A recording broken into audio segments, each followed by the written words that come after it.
Bonsoir à tous. Je suis ravie d'être avec vous ce soir et je vous remercie pour votre présence. Et je vous garantis que vous allez passer une belle soirée. Avec Monsieur le maire, nous avons le plaisir d'accueillir Isabelle Dollinger, vice-présidente de la CEA, pour lancer les rencontres de l'écologie optimiste. Ces rencontres se passent durant tout le week-end et lors de votre entrée, vous avez bien eu le flyer sur 2 pages avec tout le programme. Faites-vous plaisir ce week-end à Haguenau en parlant d'écologie. Vous surprendre, vous informer et vous donner envie d'agir pour le climat. Telle est notre ambition. Je vais donner la parole à Monsieur le maire.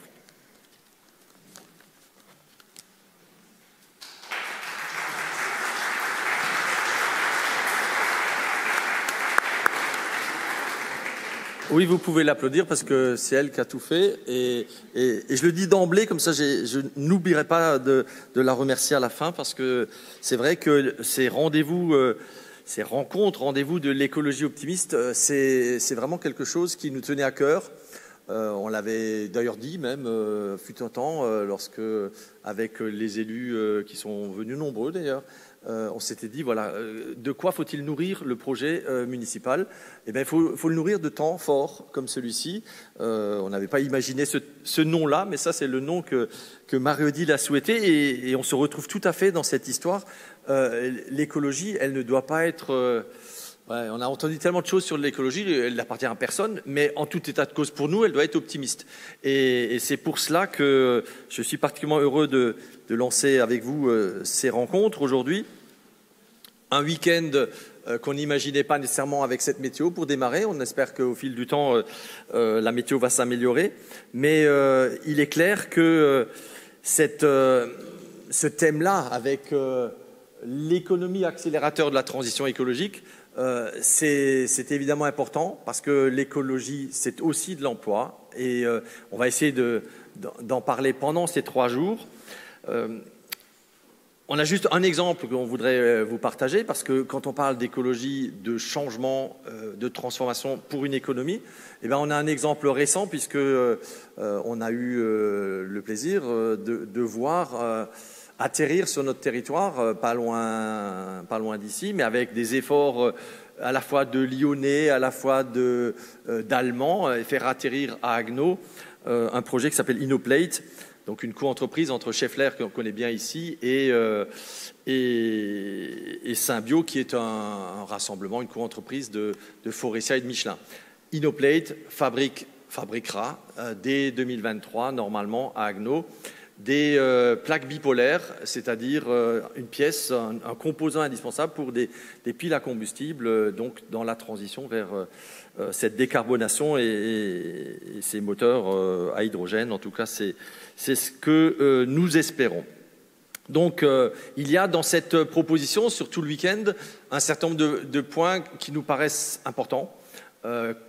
D'abord, le fait de produire et de consommer local, parce que ce sont des enjeux économiques. Aujourd'hui, presque tout le monde en est convaincu. Encore faut-il démontrer qu'il y a une offre locale, qu'il y a une possibilité. On l'a démontré il n'y a pas très longtemps, à 2 pas d'ici, à l'occasion d'un long week-end, et on appelait ça Made in Alsace. Mais oui, il y a de quoi faire, et il y a de quoi faire dans une ville de notre taille, une ville moyenne, un territoire comme le nôtre. On n'est pas dans les grandes métropoles. On entendra tout à l'heure 3 intervenants qui nous illustreront très certainement leur vision depuis là où ils vivent. Je les laisserai se présenter, donc je ne dirai pas plus, mais ravi de voir comment on arrive aussi sur des territoires en Alsace du Nord, entre plusieurs métropoles. Pour nous, les métropoles, je le dis pour vous, c'est Strasbourg, évidemment, au sud, et puis Karlsruhe au nord-est. Donc c'est vrai, on est un territoire qui a plein d'atouts et une ambition. Même une image de marque pour ce qui est de la ville de Haguenau, qui est Haguenau, l'autre mode de ville. Un slogan qu'on avait inventé en 2008 déjà, et on en mesure toujours plus l'intérêt et l'actualité. Les villes moyennes, on le vend en poupe, me dit-on. En tout cas, on le sent sur un certain nombre d'indicateurs. Mais ce n'est pas parce qu'on a envie de faire ceci ou cela, c'est parce qu'on a envie d'être ce que nous sommes. Et ce que nous sommes, c'est un territoire où il fait bon vivre et où nous voulons évidemment continuer à bien vivre. Alors, ayant dit ça, le continuer à bien vivre, ça prendra d'autres formes. C'est pour ça qu'on a un écoquartier en construction. C'est vrai, on teste à l'échelle de la reconversion d'une ancienne caserne en écoquartier, on teste des nouveaux modes de vie, des nouveaux modes de consommation, de production et de gestion des déchets. Voilà. Il y a toute une série d'innovations dans l'habitat qu'on veut montrer à celles et ceux qui habitent ou habiteront ici, en disant oui, il faudra faire autre chose. Et on aura tout au long des prochains mois encore beaucoup de choses à dire. Vivre, travailler, j'ai parlé d'Inoplate, mais évidemment il y a plein de choses intéressantes qui se passent dans nos entreprises, les petites, les moyennes, les grandes. On est ravis quand on a des très grandes aussi, ce qui est le cas chez nous, qui sont peut-être des locomotives dans le sens où elles ont acquis le label de vitrine de l'industrie du futur. L'industrie du futur, c'est quelque chose, pour que ça soit totalement pertinent à mes yeux, il faut que ça couvre tous les champs, y compris celui d'un engagement sociétal, d'un engagement envers l'environnement, la préservation des ressources. Mais voilà, je pense qu'on va y arriver. Et puis, dernier aspect, dans cet autre mode de ville, eh bien, c'est les déplacements, évidemment, les mobilités. Alors, que vous soyez venus en train, ce qui est le cas pour certains, mais vous avez vu en tout cas que la gare, le pôle d'échange multimodal, est un quartier en tant que tel et il va continuer à se développer. Avec notamment, parce qu'on y croit, le développement d'une offre ferroviaire très importante, en avoir ce qu'on appelle le choc de l'offre, si je prends ma casquette de conseiller régional, le choc de l'offre, ce qui veut dire qu'à la fin de l'année, décembre 2022, on va avoir beaucoup plus de trains, et notamment des trains qui couvriront aussi une amplitude horaire plus importante. On pourra prendre le train plus tard le soir, si on fait demain une conférence à 22h, vous pourrez encore venir à Haguenau en train. Mais il y a le train, il y a les cars, il y a les réseaux interurbains. On a développé à l'échelle de l'agglomération, je salue aussi les conseillers communautaires qui sont présents, un réseau de transport en commun pour cette agglomération de 36 communes et de 100 000 habitants. Voilà, c'est un vrai choix, parce que l'argent qu'on met là-dedans, si on est déjà convaincu que le transport en commun ne s'équilibre pas s'il n'y a pas d'argent public qui est mis, l'argent public qu'on met là-dedans, on considère que c'est un bon investissement.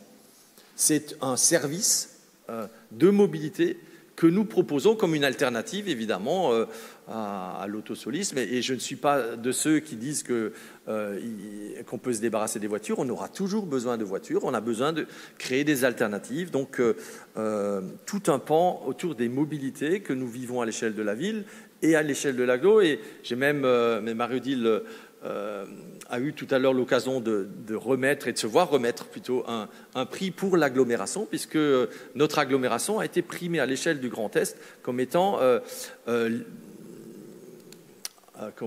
lauréat, voilà, je cherchais le mot, lauréat pour le challenge au boulot, j'y vais autrement. Et c'est grâce à tous les agents de notre collectivité qui ont pris ce challenge pendant 3 semaines et qui ont montré qu'ils pouvaient venir au boulot autrement qu'en voiture. Et voilà, donc on montre que ça bouge, on montre qu'on le fait, j'allais dire, joyeusement, heureusement, on n'est pas triste pour autant. D'habitude, il fait beau à Haguenau, juste pas maintenant, mais voilà. Tout ça pour dire que la ville durable, la ville avec d'autres modes de vie et de ville, eh bien, on y croit. Voilà, je voudrais saluer pour terminer, évidemment, nos 3 intervenants, mais comme j'ai dit que je voulais garder le suspense et que vous le savez de toute façon déjà parce que c'était sur les invitations, donc je les laisserai se présenter et je présenterai simplement Adeline Schwander qui animera cette conférence. Donc à vous, Adeline, le soin d'en dire plus. Je voudrais également remercier nos partenaires institutionnels parce que, évidemment, monter une belle et grande opération comme celle-ci, ça a un coût. Donc, je voudrais remercier l'État, la région Grand Est, la collectivité européenne d'Alsace, ainsi que la Banque des territoires. Chacune et chacun aura pu apporter ainsi son écho. Et puis, Un petit coucou aussi aux membres du Conseil municipal des enfants. Ils ne sont pas nécessairement présents ce soir, mais ils ont été et seront présents sur ces thématiques pendant les 3 jours. Voilà, un dernier mot pour te féliciter, te remercier, Marie-Odile, pour ce leadership sur le sujet. Et comme c'est aussi une Madame Vélo, c'est aussi elle qui va nous emmener dimanche en forêt. Et on marquera comme ça aussi notre singularité comme ville, puisque nous avons également cette caractéristique unique d'être une ville au milieu d'une clairière et donc d'avoir un patrimoine forestier tout à fait remarquable. Et nous allons donc découvrir ensemble et par d'autres voies, autrement qu'en voiture, ce massif forestier. Ça, c'est pour dimanche. Voilà, et je finirai, parce que si on ne finit pas avec une citation, ça ne le fait pas. Donc, en saluant le sénateur qui représente ici d'ailleurs le président Rotner pour la région, et Isabelle Dollinger, à qui je vais donner la parole tout de suite, qui représente Frédéric Bierry, le président de la collectivité européenne d'Alsace. Donc je finis avec ma citation du Dalai Lama. « Si vous pensez que vous êtes trop petit pour faire une différence,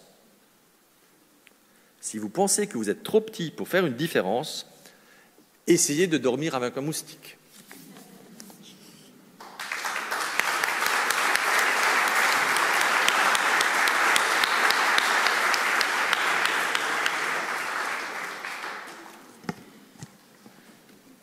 Monsieur le maire, Madame l'adjointe au maire, chère Marie-Odile, cher Claude, Monsieur le sénateur, Mesdames et Messieurs, un réel plaisir d'être avec vous ce soir et remercier la ville de Haguenau pour l'organisation de cet événement Rencontre de l'écologie optimiste durable. Ces enjeux sont certes d'actualité et surtout aussi dans nos collectivités où nous intégrons l'écologie et l'environnement dans nos politiques publiques. Alors si ici le développement durable est à la fois bien pensé, conçu et mis en œuvre, car la méthode, puisque vous rassemblez aujourd'hui les institutions, les partenaires, mais aussi les habitants. Et je crois qu'aujourd'hui, si on n'associe pas les habitants, on ne peut pas réussir ces défis ensemble, on ne peut pas laisser ça aux collectivités ni aux entreprises, mais je crois que c'est avec les habitants qu'on construit une vraie politique de l'écologie. Parce qu'aujourd'hui, le territoire est certes traversé par toutes ces questions de préoccupations quotidiennes dans la vie des gens, et quoi qu'il s'agisse du logement, du transport ou encore de l'énergie, mais bien aussi des questions sociales, des questions éducatives, d'équilibre, de richesse ou encore d'emploi. Alors la transition écologique est une priorité forte pour la collectivité européenne d'Alsace, s'engager en faveur de la transition énergétique. Et Marie-Odile m'a précisé, alors je ne vais pas être exhaustive, de préciser quelques actions fortes que nous portons à l'échelle de la collectivité. Alors, par exemple, différentes opérations sont menées aujourd'hui sur les collèges du territoire. Alors, je parlais du territoire Nord-Alsace, c'est là où on se trouve, pour y installer des panneaux photovoltaïques. La collectivité s'est également engagée aux côtés du monde agricole pour développer une agriculture durable et raisonnée pour le projet de la CUMA, donc de Batzendorf et environ, qu'on a soutenu avec la communauté d'agglomération, mais aussi avec la région Grand Est, porté par 23 exploitants agricoles regroupés pour créer un réseau d'irrigation économe en eau permettant de conforter et pérenniser l'activité agricole dans les secteurs, mais aussi privilégier les circuits courts. Un travail de partenariat a également été engagé avec la Chambre des métiers pour justement, on a organisé un job dating pour les métiers agricoles pour les bénéficiaires du RSA. En ce qui concerne le champ de l'économie sociale et solidaire, le développement durable s'appuie aussi sur la cohésion sociale. Un développement économique acceptable qui ne laisse personne au bord du chemin. La collectivité européenne d'Alsace est en première ligne puisque c'est la collectivité des solidarités, de par ses compétences sociales notamment, qui accompagne tous les publics et à tous les âges. En 2021, nos développeurs emploi du territoire Nord-Alsace ont placé 160 bénéficiaires du RSA, dont 29 dans le secteur marchand et 129 dans le secteur non marchand. On peut également indiquer un beau partenariat qu'on a créé ensemble avec la communauté d'agglomération aussi sur la plateforme participative aux côtés, où on soutient le projet d'Utileco sur les couches lavables pour mettre en place des actions de découverte, notamment pour ces couches. Donc il y a des actions qui seront en direction des familles organisées. Notre collectivité s'investit fortement aussi en faveur de la préservation de l'environnement et promeut aussi l'éducation et la sensibilisation à la nature. puisque nos équipes sont là aussi durant ces 2 jours pour animer des stands. Au niveau des routes, des routes sûres, durables, intelligentes, on assure quand même la gestion du réseau ici sur le territoire nord de plus de 1100 km. Désormais autoroutier aussi, puisque nous avons 47 km de Vendenheim à Lauterbourg, la 35, y compris les parkings de covoiturage. Et de cela, bien sûr, est attenant le patrimoine des dépendances vertes, puisqu'on a plus de 10 millions de mètres carrés d'accotement qui comporte aujourd'hui plus de 11 500 arbres. Ce patrimoine est bien sûr indissociable puisque la gestion des mobilités des routes est liée au domaine public et doit donc concilier la préservation et la sécurité des déplacements.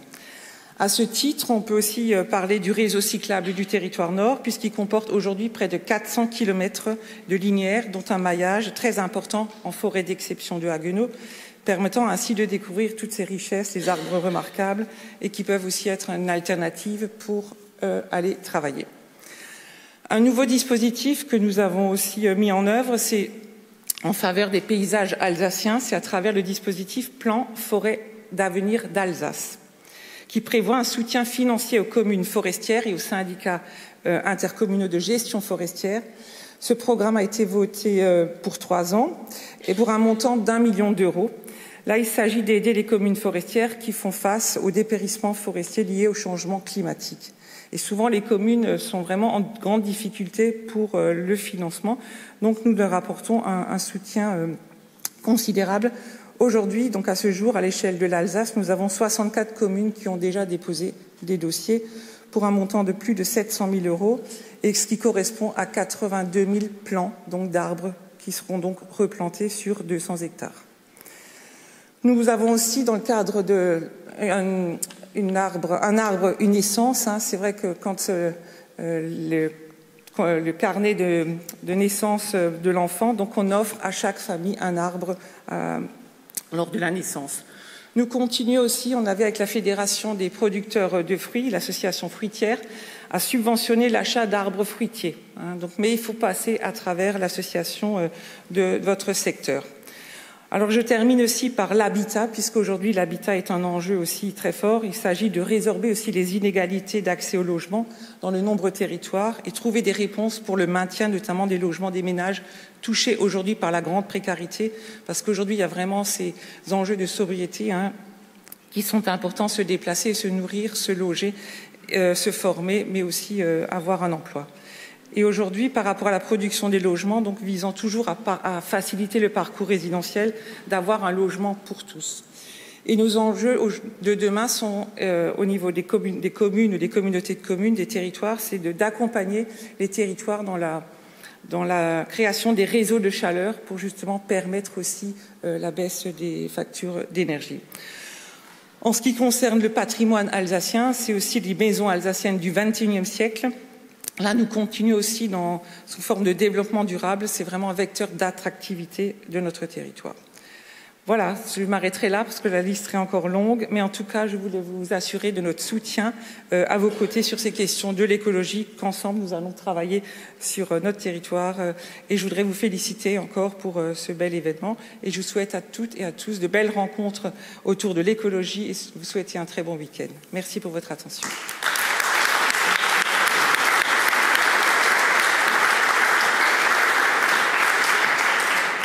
J'invite Claude Kern, qui représente la région.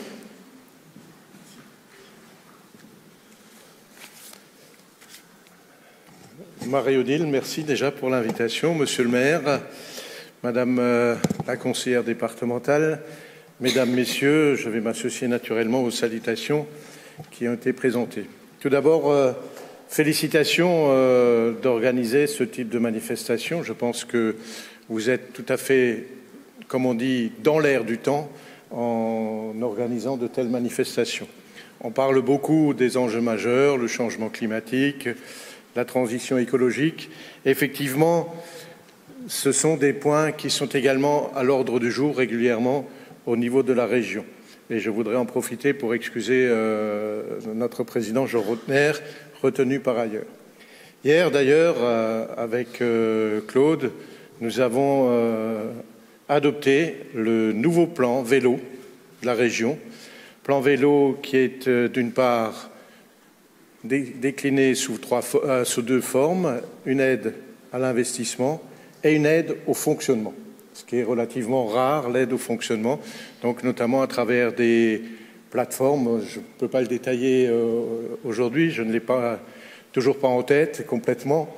Il me faudrait la feuille, je ne l'ai pas sur moi, mais vous avez les plateformes multimodales naturellement au niveau des gares, des échanges, des mises à disposition de vélos également au niveau des gares, de l'aide à l'acquisition de vélos à assistance électrique. Donc il y a plein de points qui existent. Et puis nous avons également adopté une feuille de route qui s'appelle la feuille de route ADAGE, ADAGE pour une alimentation durable et autonome dans notre région, et pour s'attaquer à deux enjeux majeurs. D'une part, le changement climatique. Effectivement, nous voulons absolument changer le modèle de consommation actuel qui, on le sait tous, il n'est pas viable à long terme. Donc pour ceci, il faut naturellement responsabiliser la restauration collective et la restauration collective de nos lycées pour diminuer notre empreinte carbone. Et puis le deuxième enjeu majeur, c'est la souveraineté alimentaire. Là, la crise actuelle montre combien il est important d'avoir des produits locaux. Des produits locaux qui doivent devenir la norme maintenant en ce qui concerne la restauration collective. Et au niveau de la région, nous sommes même allés plus loin que la loi Egalim, parce que d'ici 2030, nous allons imposer 2/3 de produits locaux, dont 1/3 de produits bio, dans toutes nos restaurations collectives. Et je pense que c'est très important parce que ça va nous permettre également d'être beaucoup moins dépendants par rapport au marché extérieur. Et ceci va nous donner à la fois une stabilisation des coûts matières et surtout un soutien également au développement de notre agriculture. Voilà, globalement, il faut aujourd'hui avoir une véritable vision de la transition écologique. Et cette véritable vision, c'est pour moi une transition écologique que l'on explique, qu'on accompagne sans mesures punitives, mais ou déconnexion avec le terrain. Et je pense qu'ici, avec ce que vous faites, vous êtes tout à fait dans cette lignée-là. Donc bravo encore à la ville de Haguenau pour cette partie. C'est une partie pédagogique aussi, puisque vous permettez à tout le monde d'entrer directement en connexion avec la transition écologique pour leur montrer que ce n'est pas seulement un terme, mais que c'est une réalité sur le terrain. Donc merci pour ce que vous faites. Et puis, comme l'a dit Isabelle, je vous souhaite également de belles rencontres lors de ces 3 journées. Et sachez également que la région vous accompagne et continuera de vous accompagner. Merci.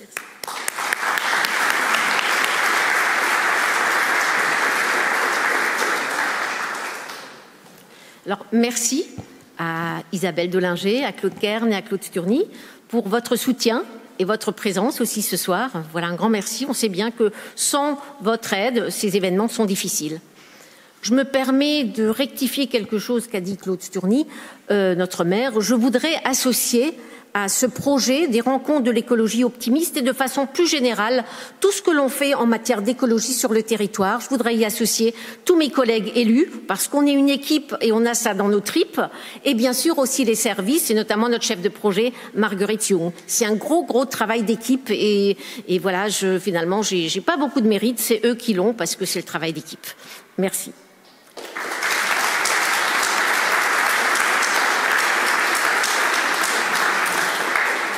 Alors, on va rentrer dans le vif du sujet. Souvent, j'entends « cela sert à rien, ça sert à rien, on est mal fichu, on va droit au mur, nos actions sont inutiles ». Tant que le monde économique n'agit pas davantage, donc on en fait beaucoup, on dit le monde économique pollue beaucoup plus que nous citoyens, on n'y peut rien. Et ne parlons pas des autres pays à l'international, les Chinois, il va rien se passer, on va droit dans le mur. Et en fait, on est là pour dire ça, non, c'est pas vrai. Si on se retrousse tous les manches, on peut y arriver et on va y arriver. Donc ce côté optimiste, je voudrais juste le partager avec vous. Ce soir, on est plus là pour parler d'économie, puisque le thème, c'est l'économie, un accélérateur de la transition écologique. C'est-à-dire, on va plus loin que ce que l'on pense, que l'économie traîne un petit peu. Non, non, au contraire, c'est un accélérateur. Voilà, donc c'est quelque chose qui est important et peut-être qui va à contre-courant de ce qu'on peut imaginer.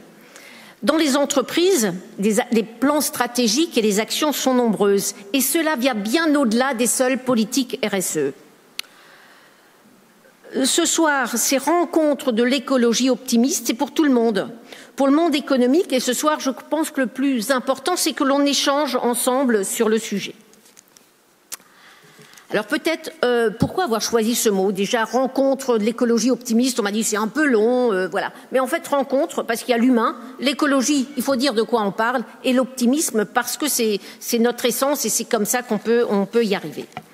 Alors l'optimisme, c'est dans le sens, je voudrais citer Michel Serres qui dit l'optimisme de combat. C'est pas un optimisme bienveillant, béat, où on dit non, non, il suffit d'y croire. Non, non, c'est plus profond, c'est un optimisme de combat.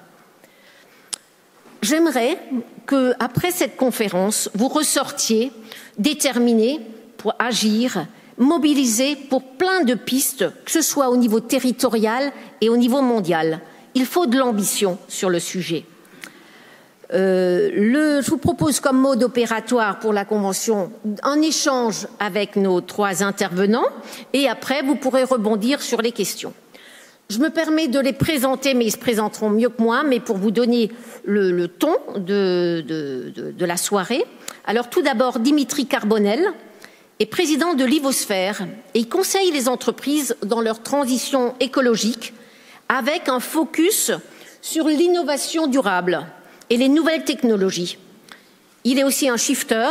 C'est pas grave si vous ne savez pas ce que c'est qu'un shifter, il va vous l'expliquer. Donc c'est un shifter actif. Et il est intervenu sur la loi climat et résilience avec Jean-Marc Jancovici au Sénat et c'est un conférencier sur le thème du climat. Il est l'auteur d'un livre qui s'appelle 2050, crash ou renaissance. Il est optimiste à la fin. Voilà. De Guy en termes de sous-titres. Notre deuxième intervenant, Nicolas Sabatier, que j'invite à venir, qui est entrepreneur et cofondateur de Time for the Planet. Time for the Planet est la première entreprise à but non lucratif. Il va vous expliquer ça. Ça surprend quand on l'entend, mais tout est résumé dans à but non lucratif. Rassembler des particuliers, des entreprises, des organisations publiques, des ONG, pour identifier et déployer des innovations nécessaires. Leur leitmotiv, donc c'est le livre de Time for the Planet qui expliquait Time for the Planet. Pisser sous la douche ne suffira pas.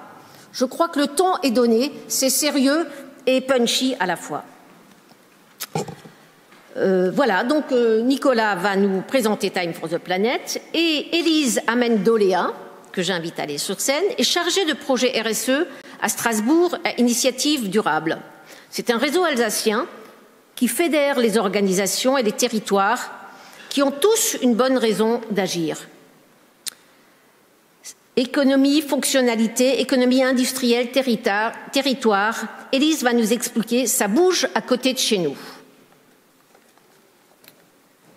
Je sens que vous avez envie et qu'il vous inspire. Et je vous propose de démarrer les échanges directement avec Adeline Schwender qui va animer cette soirée débat. Merci à vous.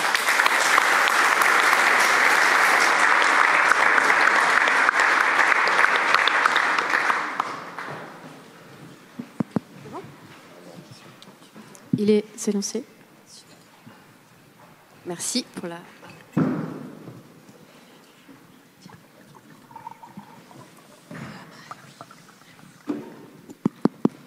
On attend que la technique soit...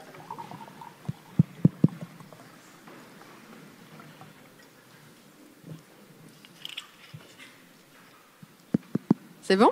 Ah, ça y est, le dieu de la technique est avec nous. Merci à tous pour votre présence ce soir. Donc, comme le disait Marie-Odile, on espère que vous allez repartir déterminés et motivés, inspirés, pour faire votre part là où vous en êtes, quelle que soit l'étape du chemin dans laquelle vous en êtes à l'heure actuelle, d'aller plus loin pour qu'on y aille tous ensemble pour construire la résilience des territoires. Donc ce soir, focus sur les leviers entrepreneuriaux. Donc l'entreprise en tant qu'accélérateur de la transition écologique. 3 intervenants passionnants. J'ai beaucoup de chance parce que j'ai eu en avant-première voilà, à peu près la teneur et ça va vraiment être parfait, voilà, en toute objectivité, évidemment. Alors, donc, je vais vous proposer déjà, pour faire mieux connaissance avec nos intervenants, de leur passer la parole à chaque fois pour 2 questions, pour vous expliquer un petit peu voilà, le cœur du message qu'ils souhaitent vous transmettre ce soir. Ensuite, effectivement, on aura des questions un petit peu plus d'approfondissement. Et j'ai envie assez rapidement, si vous le souhaitez évidemment, de pouvoir vous passer la parole pour que vous puissiez aussi les interpeller directement et leur poser vos propres questions pour voir voilà, comment est-ce qu'ils peuvent enrichir aussi vos parcours et vos réflexions. J'ai envie de vous proposer de commencer par Nicolas Sabatier. Donc, l'enjeu global de Time for the Planet, c'est de lutter contre le dérèglement climatique.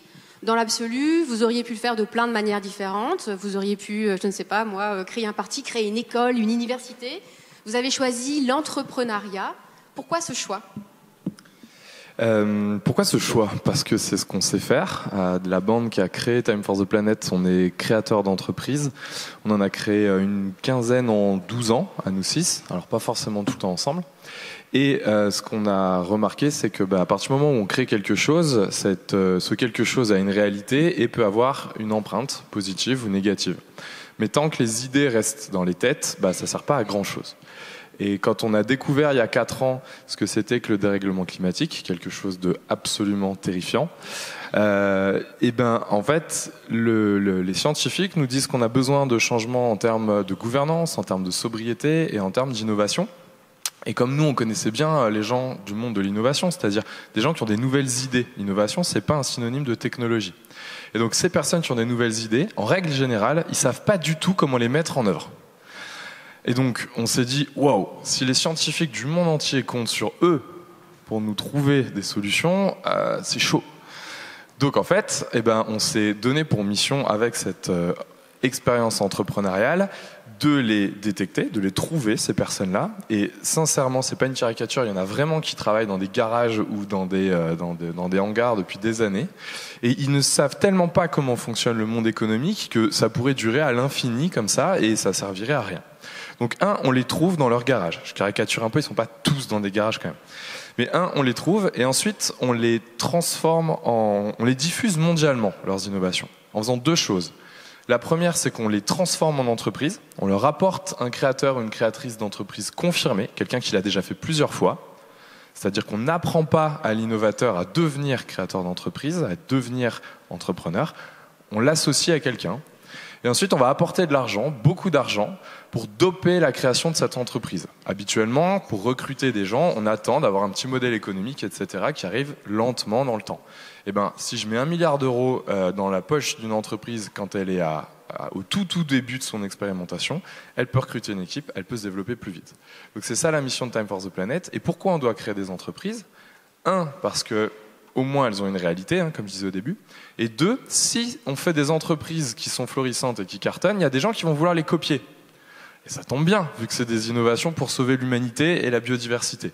Donc plus on arrive à créer d'entreprises qui donnent envie à d'autres d'être copiées, plus on va réussir. Pourquoi on en est absolument sûr ? C'est que on a tous, je sais pas, mais on a souvent eu cette petite idée de créer une entreprise, etc. Et donc pour augmenter les chances de succès, on va donner le droit gratuitement à n'importe qui de nous copier. On va donner l'innovation. Tout simplement avec un contrat. Et c'est pour ça qu'on fait Time for the Planet. Et vous avez donc du coup écrit un manifeste, Marie-Odile en parlait tout à l'heure, pisser sous la douche ne suffira pas. Est-ce que vous pouvez nous résumer globalement le propos ou le postulat de Time ? Bien sûr. Alors, effectivement, c'est un petit peu provoque comme titre. Faut pas nous en vouloir. On est quand même des gens très sérieux, mais dans la vie, on aime bien rire et on aime bien faire sourire les gens. Ce qui nous arrive est absolument terrifiant. Si vous soulevez le tapis, vous verrez par vous-même. C'est pas mon rôle ce soir de m'occuper de ça, mais ça fait peur. Et donc, on s'est dit que déjà, c'était intéressant, quitte à aller vers on ne sait pas quoi et peut-être quelque chose de terrifiant, autant y aller aussi en se marrant. Parce que la route, elle est encore longue, il faut positiver. Et donc déjà, c'est pour expliquer la tonalité. Ensuite, ce que ça signifie, c'est que oui, il faut faire des efforts individuels, et Marie-Odile en a parlé tout à l'heure, mais il faut faire attention à ce triangle de l'inaction. Si j'attends que l'autre fasse mieux, moi je commence pas, et ça c'est la catastrophe. Donc oui, il faut faire des actions individuelles, mais il faut aussi être conscient que les échelles du problème sont absolument gigantesques, et que si on compte que sur nos petits efforts individuels, ça suffira pas non plus. Donc il faut faire les deux. Et donc, finalement, c'est aussi une réponse Time for the Planet à votre action individuelle, à notre action individuelle. Une fois qu'on a réduit tout ce qu'on pouvait réduire, on se sent un peu impuissant. On regarde autour de nous, ça continue de se réchauffer, de se dérégler, et là, ça fait peur. Donc, une de nos clés, c'était de se dire, il faut que Time soit un outil citoyen dans lequel tout le monde peut faire partie, complémentaire à l'action individuelle. On va aller chercher des innovations et aller s'intégrer dans l'industrie, des endroits où moi, simple citoyen, je ne peux pas agir. Donc c'est complémentaire. Et pour les entreprises, pour les collectivités, c'est la même chose. Vous êtes les bienvenus dans Time for the Planet. Et c'est une façon de contribuer à cette fameuse neutralité mondiale qu'on va arriver. C'est-à-dire que même vous, en tant qu'entreprise ou collectivité, une fois que vous avez tout réduit, vous êtes géniaux, vous avez quand même une empreinte. Et le truc que vous pouvez faire en plus, c'est aider d'autres entreprises et d'autres collectivités à réduire leur propre empreinte. C'est ça qu'on appelle la contribution à la neutralité carbone. Est-ce qu'il y a déjà des gens dans la salle qui ont contribué financièrement, par exemple, sur Time ? Ah, c'est intéressant.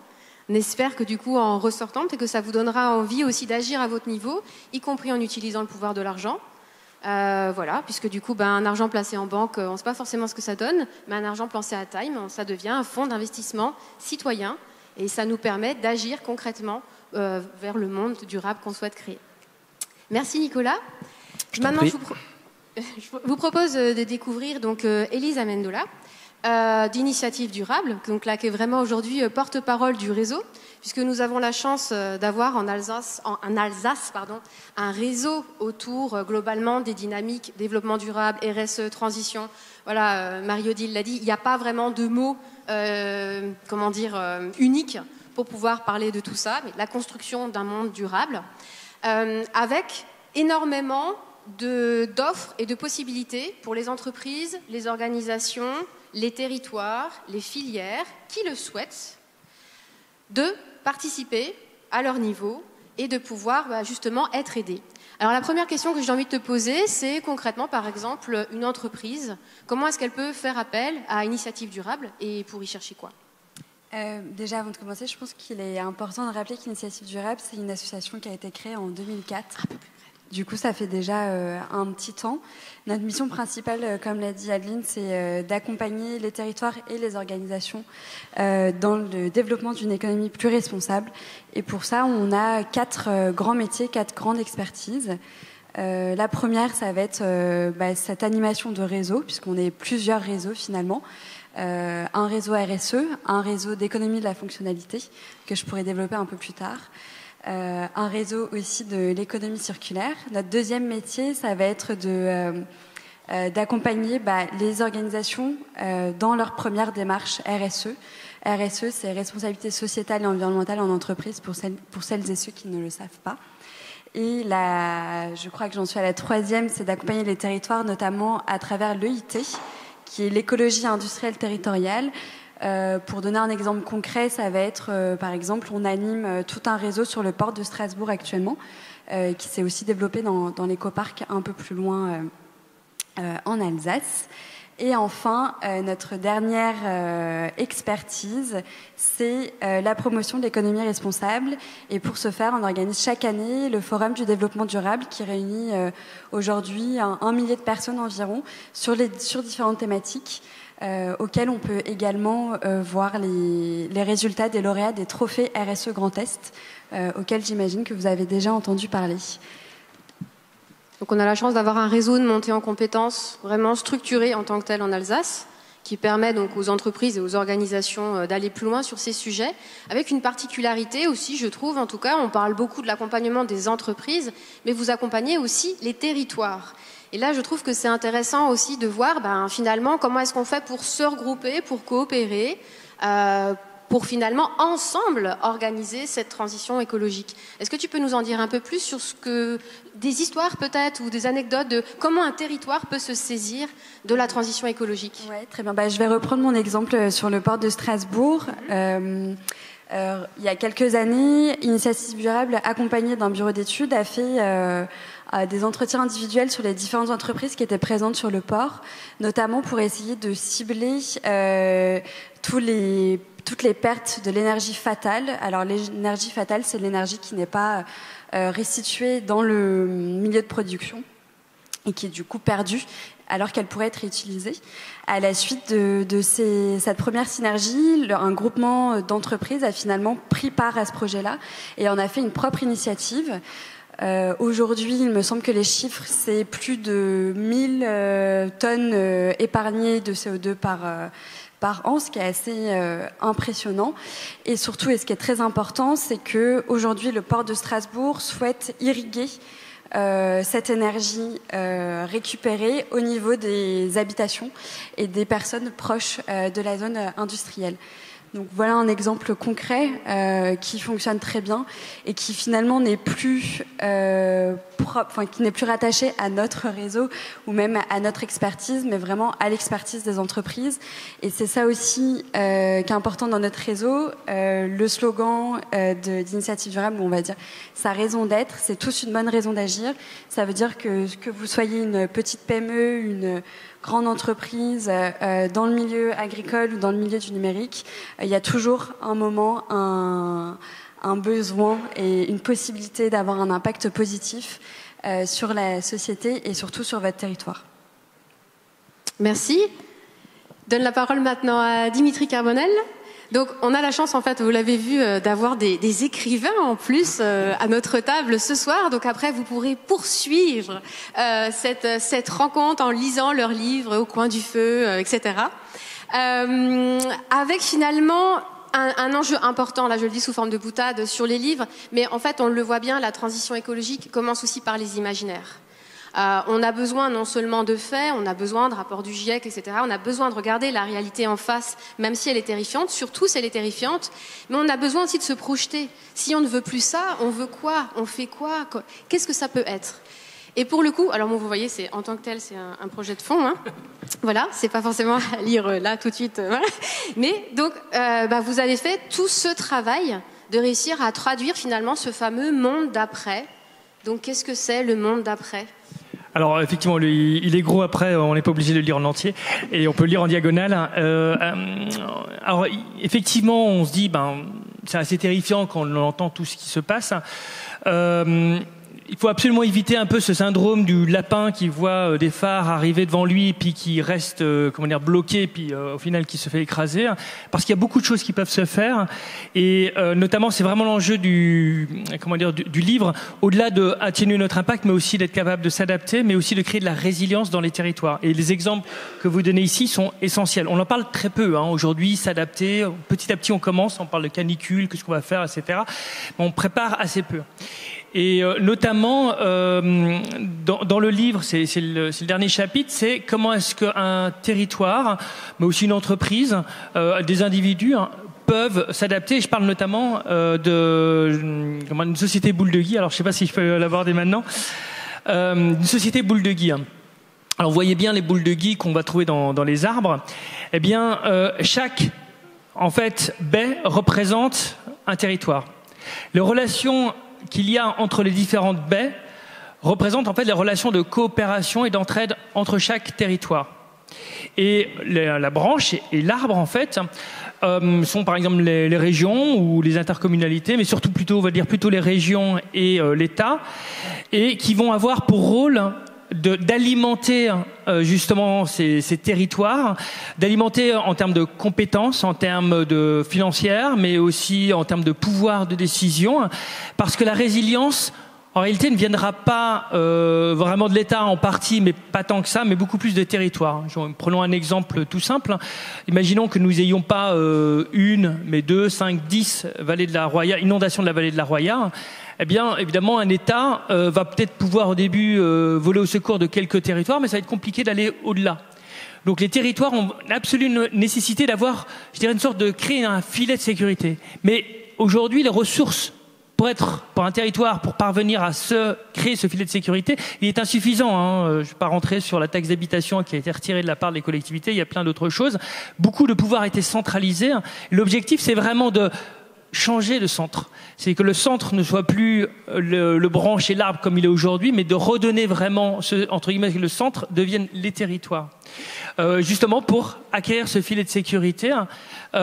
Et donc, notamment, savoir pas une totale autonomie, mais d'avoir un minimum d'autonomie en termes, parce que c'est complètement cohérent avec notamment ce qu'avait dit Marie-Odile, avec ce qu'avait dit Monsieur le maire en termes d'alimentation, en termes de transport, en termes d'énergie, et donner les ressources donc au territoire pour ça. À la limite, une autre allégorie qu'on pourrait faire, c'est il vaut mieux entre guillemets apprendre à quelqu'un à pêcher plutôt que lui donner le poisson. C'est un vieux proverbe chinois.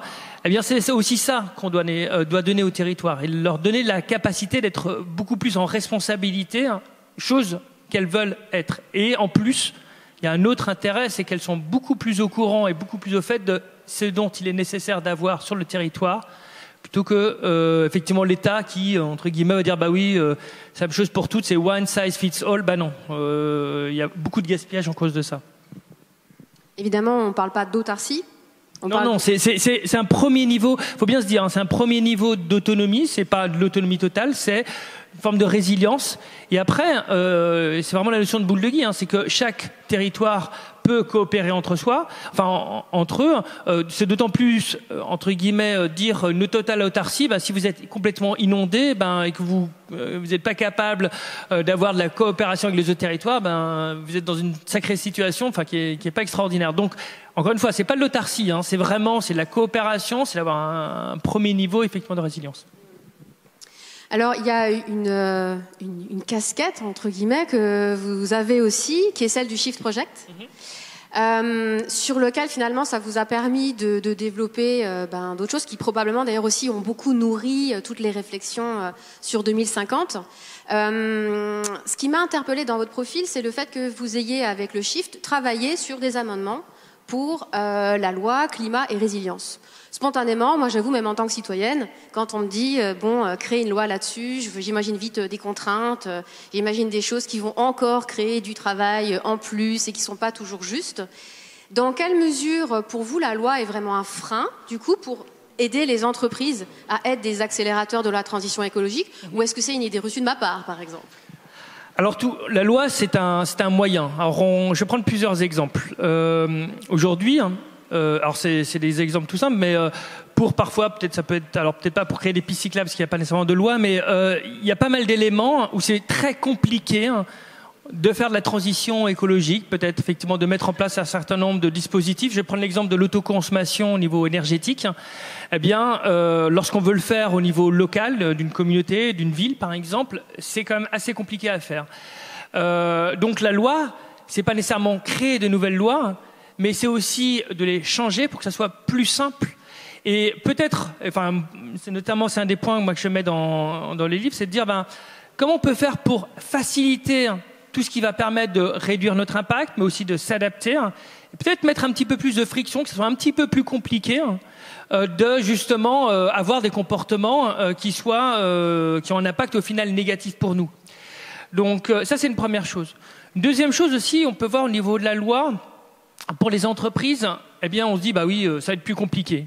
On pourrait voir ça comme si une entreprise passait du 100 mètres au 110 mètres haies.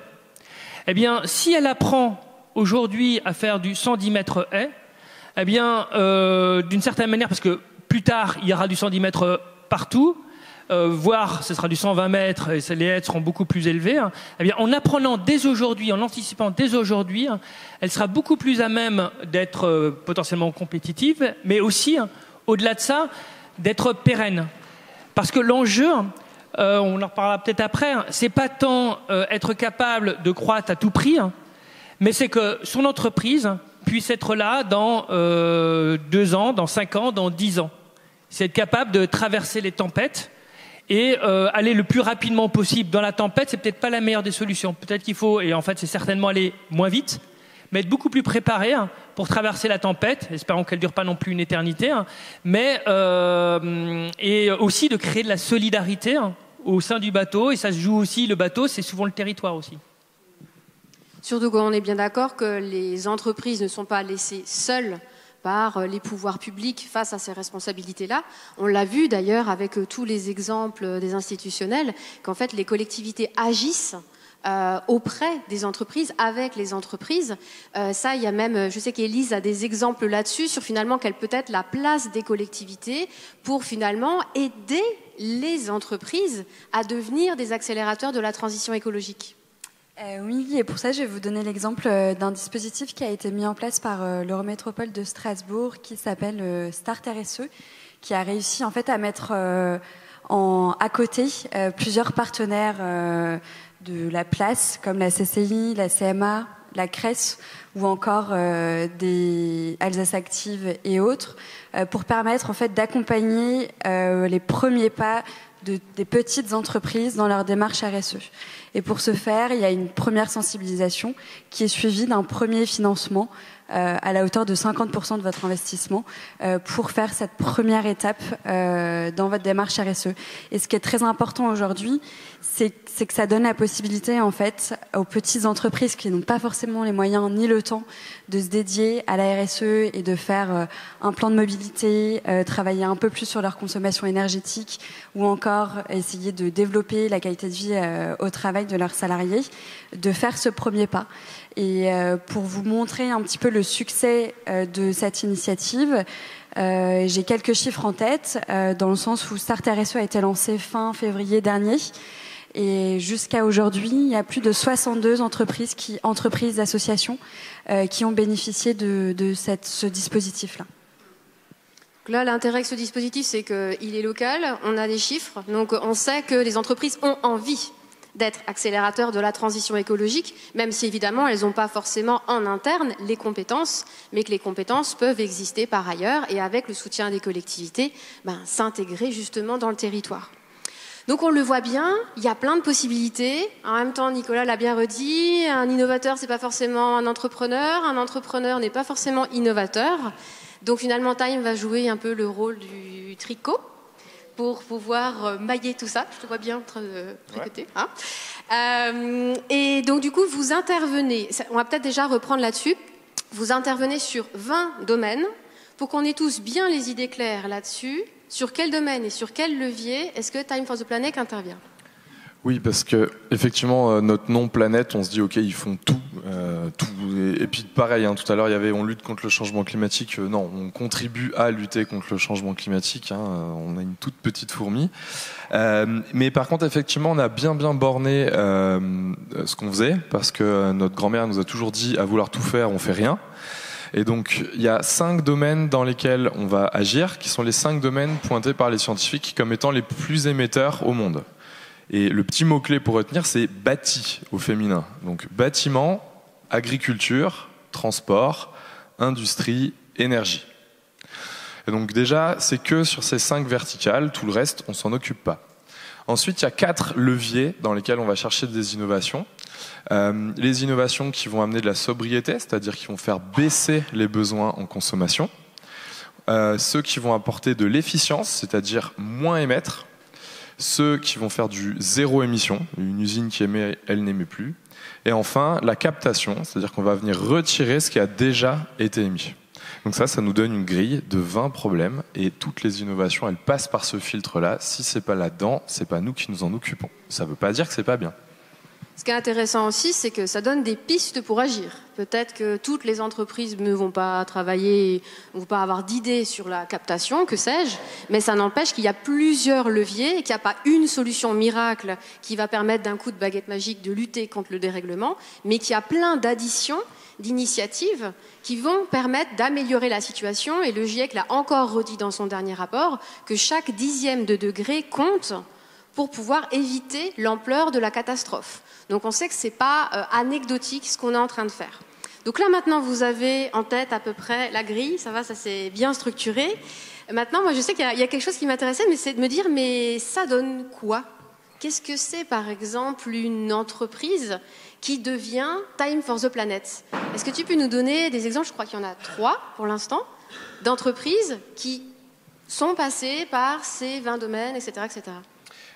Oui, alors il y a même 6 votes d'investissement, donc c'est-à-dire qu'on s'est créé en fin 2019, donc 2020 ça a été l'année un peu de lancement, et la méthode de sélection des innovations, elle date de début 2021.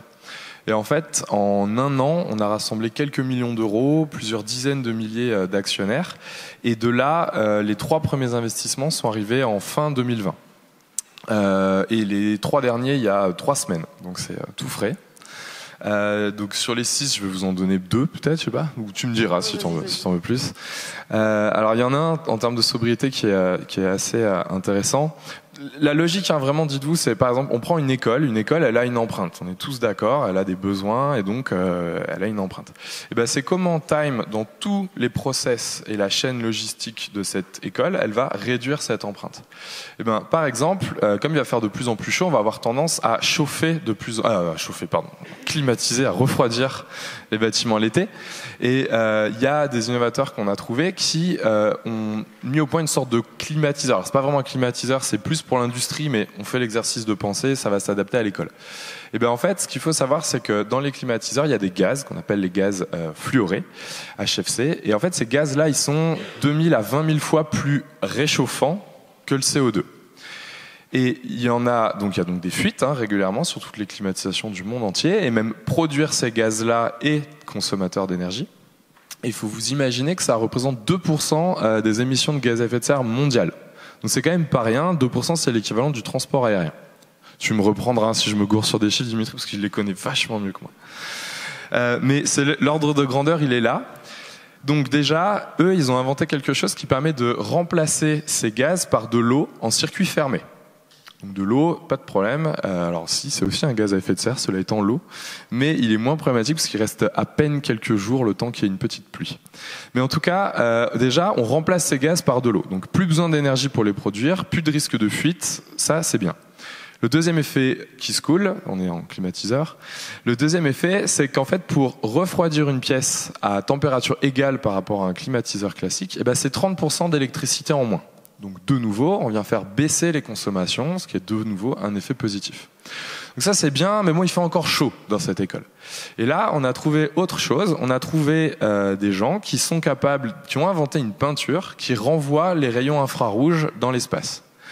Les rayons infrarouges, forcément, ça provoque du réchauffement. Donc le blanc, vous le savez, renvoie ça. Donc ils ont une peinture blanche et un revêtement qui permet de protéger la peinture. Et le mix de ces deux-là fait que votre toit, qui peut chauffer jusqu'à 60-65 degrés l'été, ne va chauffer que de 30-35 degrés à peu près. Donc comme il est moins chaud, il réchauffe moins ce qui est en dessous et donc on a moins besoin de refroidir ce qui est en dessous.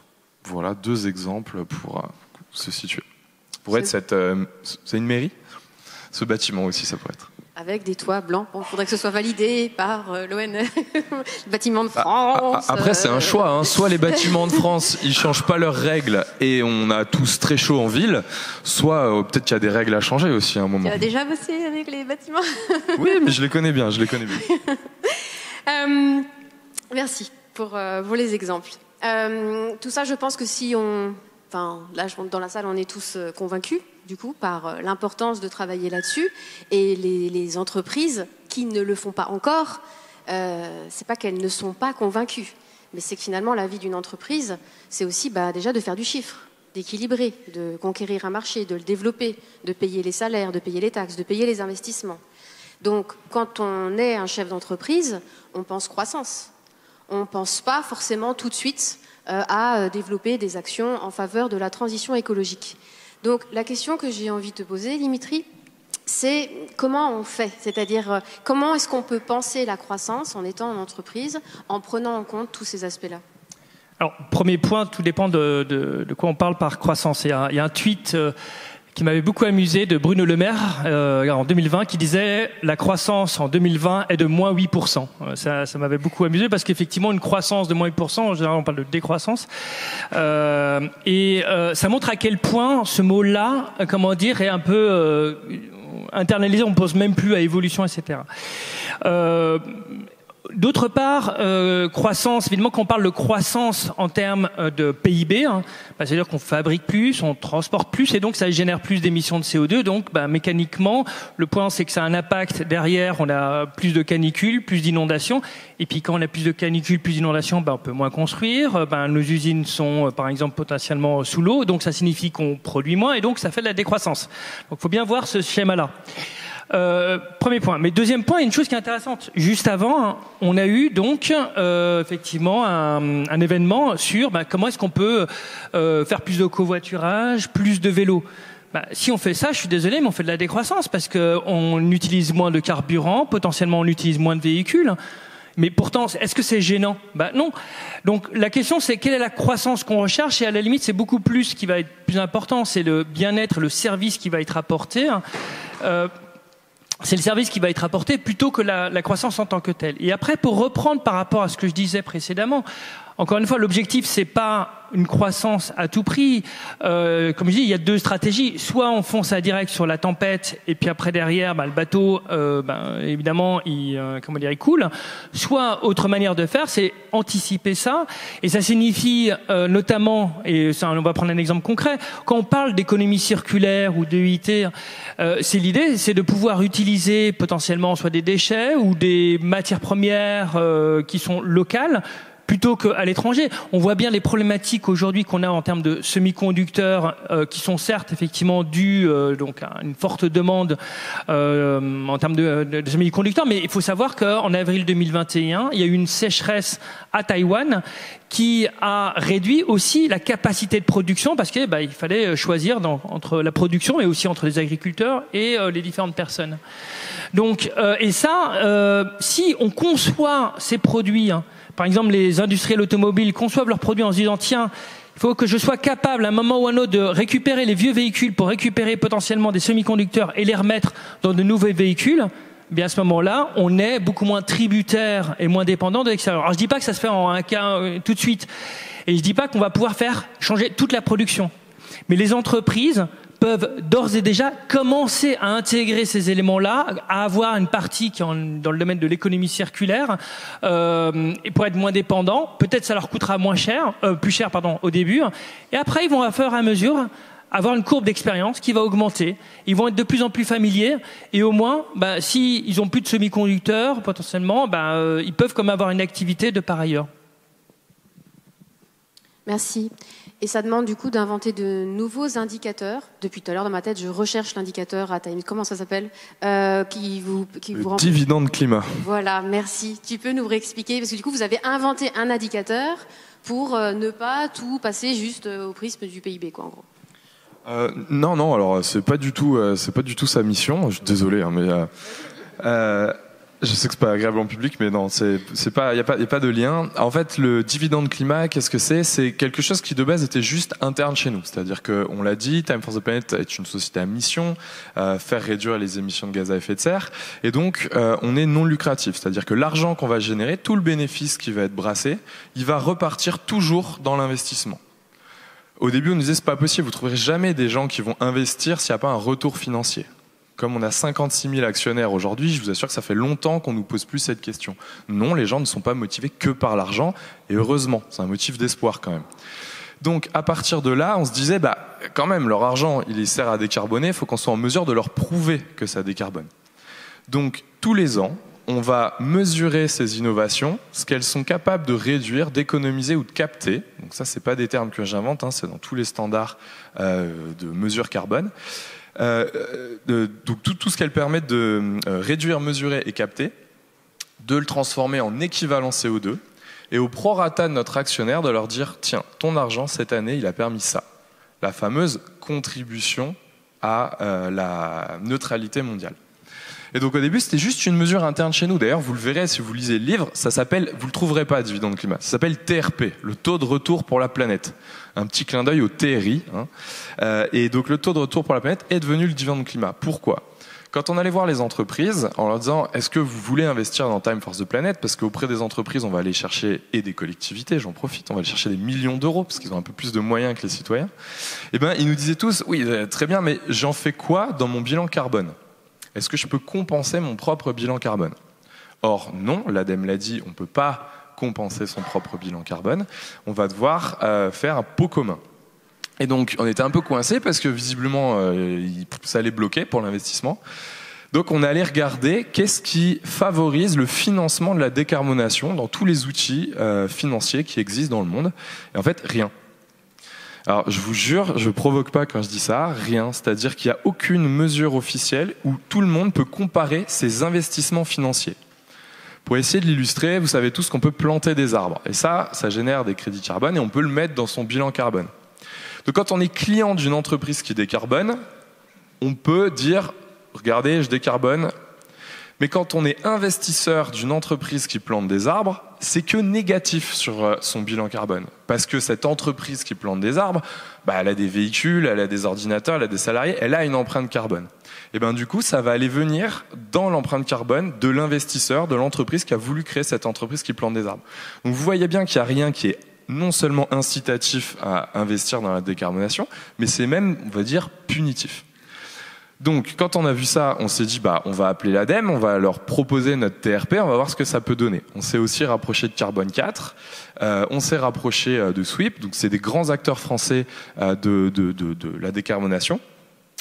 Et on a inventé avec EY également des protocoles du dividende climat, donc qui est un indicateur financier lié à l'investissement. Donc quand vous possédez des actions d'une entreprise qui décarbone, on est capable de mesurer et de redistribuer aux actionnaires cette mesure-là. Et ce qui était important, pour tous ces acteurs, nous compris, c'est qu'on puisse pas faire de greenwashing, qu'on puisse pas dire « Ah, regardez, j'ai des investissements et je réduis mon empreinte ». Ça, c'est pas possible, parce qu'en fait, ça peut pas aller en réduction d'un bilan carbone. Ça va sous le tableau du bilan carbone, et c'est de dire « Ok, mes investissements, ils ont telle empreinte. Par contre, grâce à l'activité de mon investissement, on a réduit les émissions de plein d'autres acteurs qu'on ne peut pas identifier de temps.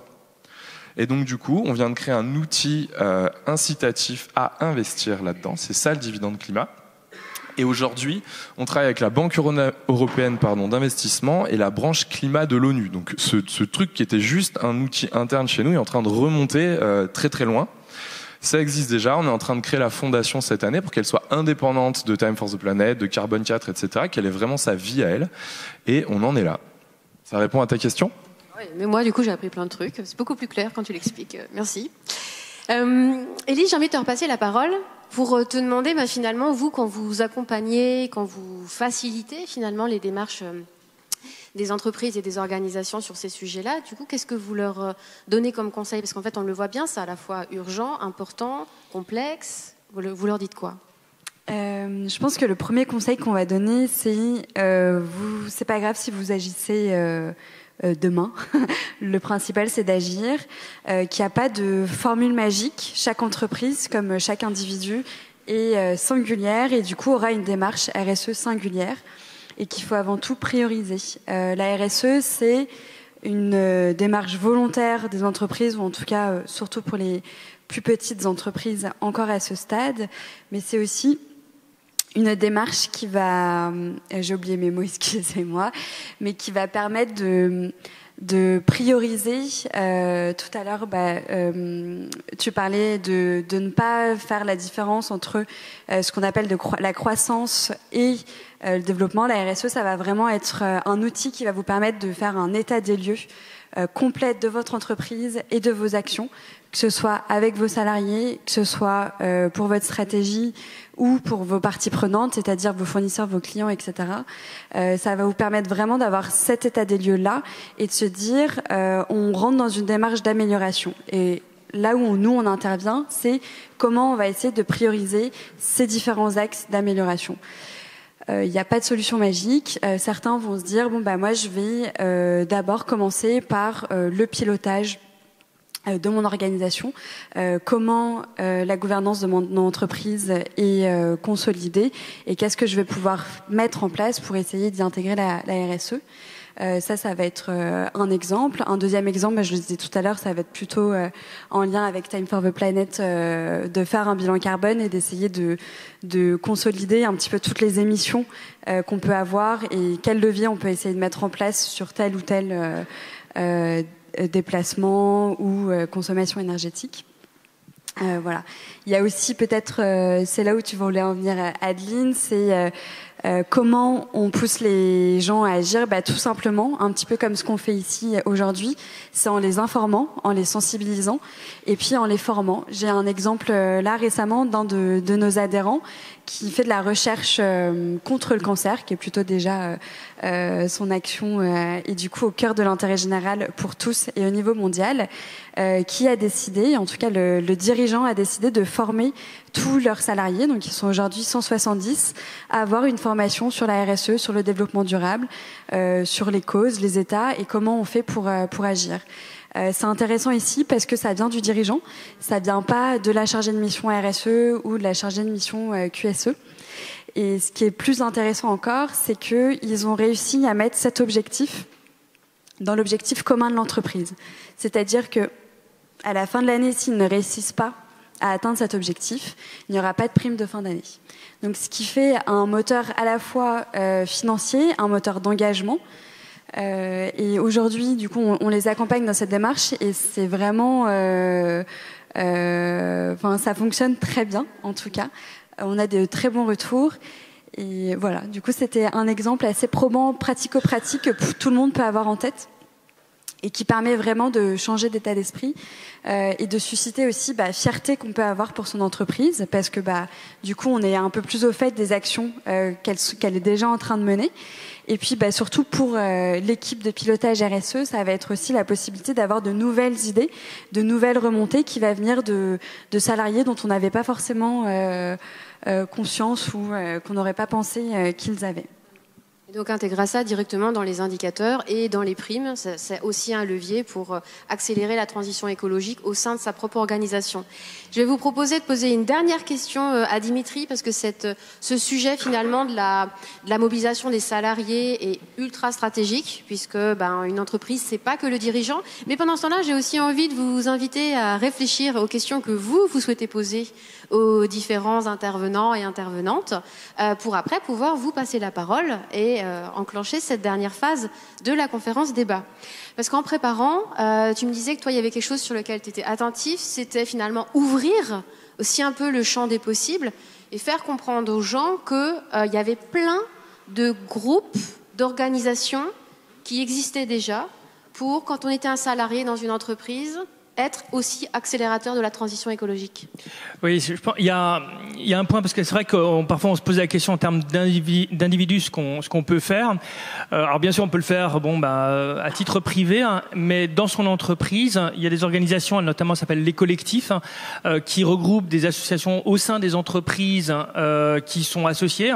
Et c'est extrêmement utile parce que on ne sera pas tout seul. Il y a y compris des associations au sein d'entreprises comme Engie, Airbus, d'autres qui utilisent pas mal d'énergie carbonée, parce que ils veulent changer les choses aussi de l'intérieur. Alors je dis pas que c'est toujours évident, mais je pense que pour changer, il faut qu'il y ait des actions aussi bien de l'intérieur de l'entreprise ou des collectivités, bien sûr aussi des choses de l'extérieur avec des modes d'action qui sont différents.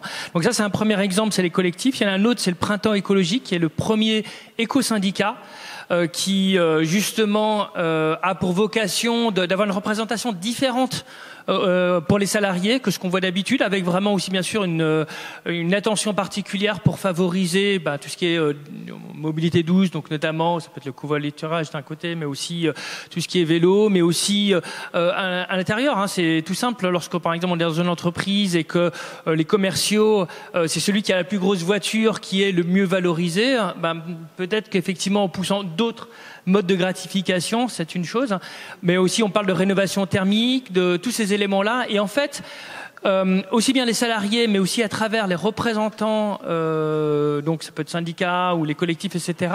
Ça peut faire bouger les choses de l'intérieur et changer bien sûr la manière de faire au sein de l'entreprise, qui aussi de l'autre côté se rend compte que ses clients aussi lui demandent de changer, la législation lui demande de changer, et en fait au sein des entreprises, partout, il se rend compte de l'importance de pouvoir transformer les choses, potentiellement aussi son modèle économique. Et cette entreprise est en lien aussi avec l'individu, avec la loi. Et en fait, on voit que c'est une sorte de trinôme que l'on a et qu'il faut en fait commencer à faire tourner le cercle vertueux pour faire bouger les choses. Ça commence petit à petit à se faire, ça a pris un peu de temps. Maintenant, bon, ce qui se passe aussi, c'est qu'il y a, on parle de canicule, il y aura d'autres problématiques, on verra ce qui sera pour le gaz à la fin de l'année. Mais on se rend compte aussi qu'on a un petit peu le couteau sous la gorge, ça commence un petit peu à saigner et qu'il faut commencer un petit peu à se bouger. Donc c'est un autre, effectivement, motivation, mais tant qu'à faire, essayons d'anticiper au maximum. Donc vous êtes un salarié, vous avez envie d'être accélérateur de la transition écologique, même si le chef d'entreprise, pour l'instant, n'est pas encore mobilisé.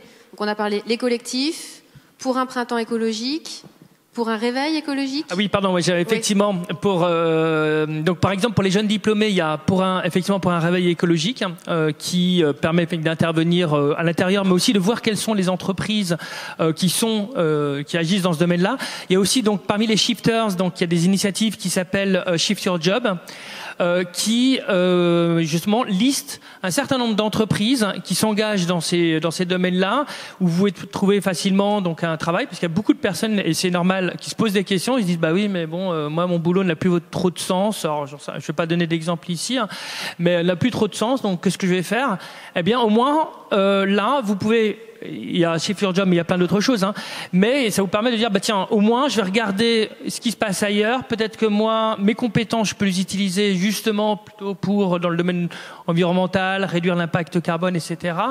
Et encore une fois, ce qu'il faut surtout dire, évidemment on se dit bah oui il y a le climat, on n'arrivera jamais. Non, déjà on peut faire des choses au niveau local, au niveau du territoire, qui ont des impacts directs. Et c'est pas d'ailleurs uniquement le climat, c'est aussi la biodiversité, c'est potentiellement, j'ai très intéressé, bon, elle est partie, mais subventionner par exemple ou donner un coup de main pour acheter par exemple des arbres fruitiers, ça paraît tout bête, mais je sais que dans une mairie à Los Angeles, ils ont des arbres fruitiers et les personnes donc prennent les fruits, font des confitures et se partagent des confitures. Ça paraît anecdotique, mais ça crée du lien. Et il y a plein de petites choses comme ça qui créent du lien entre chacun et ça c'est essentiel.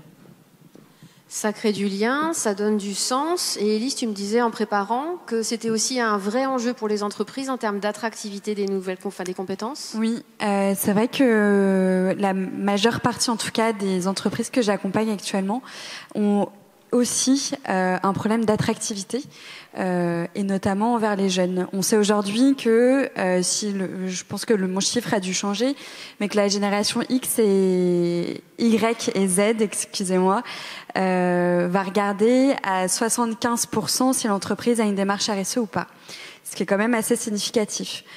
Du coup, il y a ce premier volet-là, c'est cette génération YZ.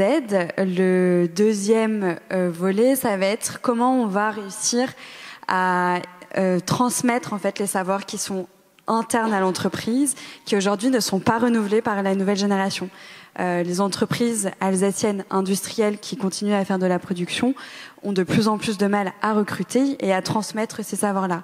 Du coup, comment ils vont attirer des nouveaux talents?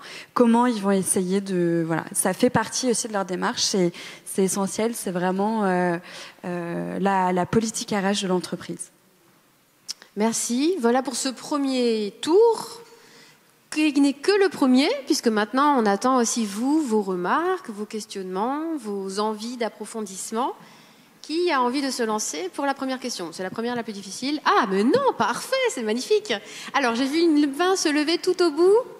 Oui, madame? Oui. Bon, je vais commencer par Shifter. Alors, Shifter, c'est une association, enfin c'est une équipe, une association de bénévoles qui soutient le Shift Project, en fait, qui est présidé par Jean-Marc Jancovici. Le Shift Project a vraiment pour ambition de donner tous les outils, les moyens et aussi d'influencer pour réduire notre impact carbone et aussi trouver des solutions pour s'adapter. Il y a notamment ce qu'on appelle le plan de transformation de l'économie française, pour les intimes ça s'appelle le PTEF, qui a été pas mal commenté et même médiatisé justement avec cette approche qui est peut-être différent par rapport au GIEC. Au GIEC, malgré tout, c'est un peu aride quand vous le voyez, puis vous avez du mal à vous transposer sur moi dans mon entreprise, en quoi ça va changer. Eh bien, avec le plan de transformation de l'économie française ou le PTEF, il y a on voit par industrie, pour l'automobile, pour l'aéronautique, pour le logement, etc., comment on peut faire. Et en fait, Shifter, parce que là je suis en train de faire une petite digression, mais le Shifter, en fait, il y a beaucoup d'initiatives qui vont dans ce sens-là. Il y a aussi un festival de cinéma, il y a aussi des nouvelles, il y a des événements, il y a énormément d'initiatives. Et si ça vous intéresse, c'est très simple. Vous regardez sur Internet, vous mettez initiative Shifter. Il y a un groupe local aussi qui se trouve plusieurs en Alsace. Il y en a un notamment à Strasbourg. C'est très simple. Je pense que vous pouvez y adhérer. Vous pouvez même proposer vos propres initiatives. Et encore, c'est ce mouvement-là qui vient aussi, c'est un peu du bottom-up, qui fait changer les choses et on voit qu'on peut transformer les choses aussi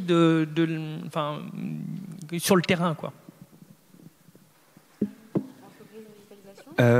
Non, on n'a pas pour l'instant. On est au tout début de l'Aventure Time. Ça fait un tout petit peu plus d'1 an qu'on commence à évaluer, mais ça pourrait, parce que ça permet là encore de faire un tampon thermique et donc d'avoir moins besoin de chauffer l'hiver et moins besoin de refroidir l'été.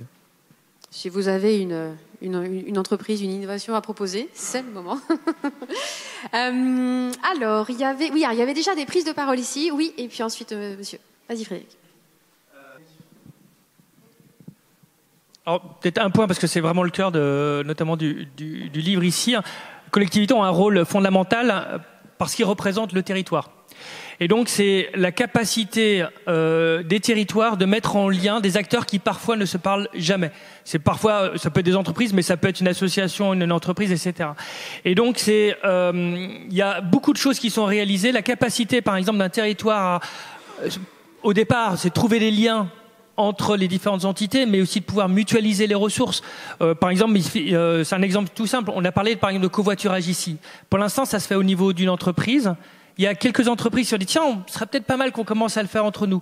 Et puis après, derrière, il y a, tiens, on pourrait le faire avec des collectivités, etc., etc.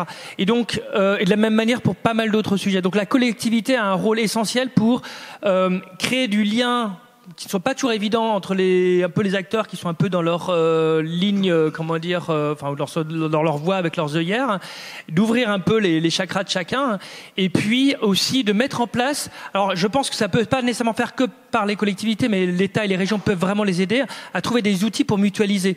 C'est-à-dire qu'on peut très bien imaginer avoir, par exemple, peut-être soit mis à disposition des collectivités des outils qui permettent de dire, moi j'ai tel besoin. Je sais pas, en termes de végétalisation, j'ai tel besoin pour que ce soit moins chaud effectivement dans mon immeuble. Quelles sont les différentes solutions qui se trouvent idéalement localement, et puis si on peut pas trouver localement, ça peut être plus loin. Donc là, pour moi, c'est essentiel. Et en revanche, pour l'instant, je trouve qu'on met pas suffisamment de ressources. L'État, les régions, c'est différent, mais l'État ne met pas suffisamment de ressources dans les collectivités. Ça centralise énormément. Il faut vraiment mettre beaucoup plus, parce que c'est vraiment elles qui ont les clés. Alors, je suis désolé de vous avoir ému, parce que je suis moi-même dirigeant d'entreprise. J'en ai créé plusieurs et avec des salariés, et je sais parfaitement ce que c'est. Je voulais pas du tout donner ce sentiment-là. Nous, le TRP, c'est quelque chose d'interne à la base, et Time for the Planet n'est pas une association. Donc, je connaît parfaitement le monde de l'entreprise, la réalité économique, et ce qu'on voulait nous apporter aux entreprises, c'était justement de leur laisser leur place et de pas les laisser sur le banc de la touche comme certains les caricaturent, ce que vous dites comme étant les grands méchants dans l'histoire. Venez avec vous et on y va tous ensemble. Et 2, c'est que les innovations qu'on arrive à pousser, en fait, par exemple, si on parle d'isolation, peut-être que vous connaissiez pas celle-ci, et peut-être que demain, un des industriels de votre groupe serait intéressé par ça. Nous, on a besoin des industriels, forcément. C'est une évidence, en fait. Donc, je sais pas, ça m'intéressera d'avoir votre retour sur là où j'ai ripé, peut-être, et que j'ai donné cette impression d'être contre les entreprises. Mais en tant que chef d'entreprise, non, voilà. Mais ça m'intéresse d'échanger avec vous. Vous êtes d'accord ? Merci. Et quand Dimitri parlait tout à l'heure des initiatives sur le covoiturage qui avaient été lancées par une entreprise, après reprises par d'autres et tout, je sais qu'avec Élise, on pensait Action. Oui, il y a effectivement un de nos adhérents qui fait partie de Action et qui a mis en place une très bonne politique de covoiturage dans son entreprise. Je ne sais pas si vous la connaissez, c'est Burkert. Ils font ils font des capteurs de fluide. Voilà, je pourrais pas trop vous en parler plus que ça. Mais voilà, ils ont une très bonne politique RSE. Le dirigeant est très engagé. Et sur une entreprise de 200 salariés, il a réussi à mettre en place un système de covoiturage où il y en a au moins 70 qui en font. Et ce qui est déjà énorme. Et en fait, ils ont décidé de dupliquer cette procédure au sein de, notamment, Action, en partenariat avec les collectivités et les autres entreprises de l'Alsace centrale.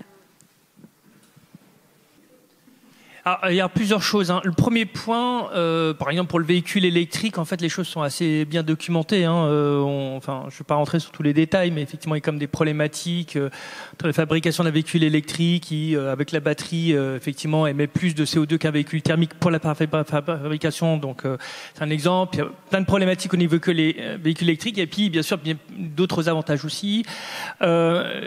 C'est documenté.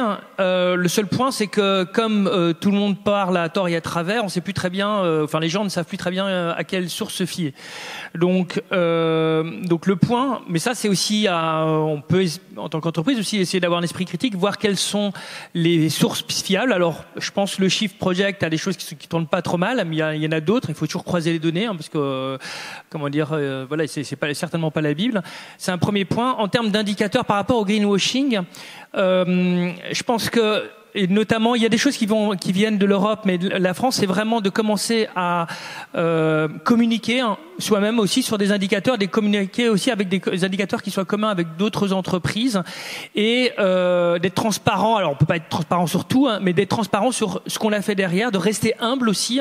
C'est pas commencer à dire grosso modo, j'ai réduit, je sais pas, de ça l'électricité dans mon usine, et puis ça représente 0,1% de vos émissions. Donc non, vous pouvez dire, on a fait des progrès au niveau de notre usine, on peut le communiquer là-dessus, mais il faut que ça reste, qu'il y ait une certaine limite par rapport à ça. Il y a un petit avantage malgré tout du greenwashing, ça donne un angle. Dans le sens suivant, c'est-à-dire qu'une entreprise qui commence à faire du greenwashing, eh bien derrière, il y a un certain nombre de personnes qui commencent de plus en plus, alors je suis désolé du terme, mais vont la bâcher, quoi, en lui disant, écoute, t'es sympathique, mais grosso modo, ça correspond pas du tout à la réalité.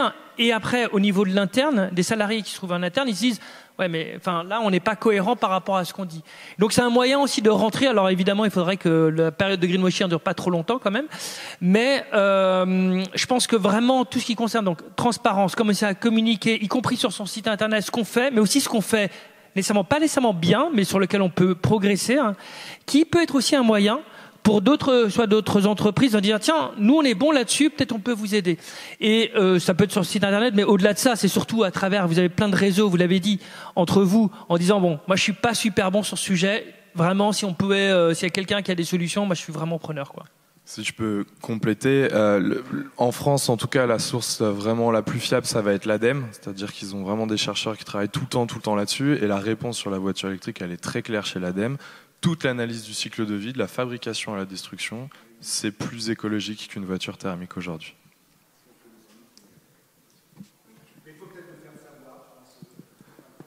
Oui, en fait, c'est à partir d'un certain nombre de kilomètres, mais pour être précis, mais bon. Il y aura quelques petites précisions, ça dépend où vous avez fait la batterie. L'ADEME, 200 000 ?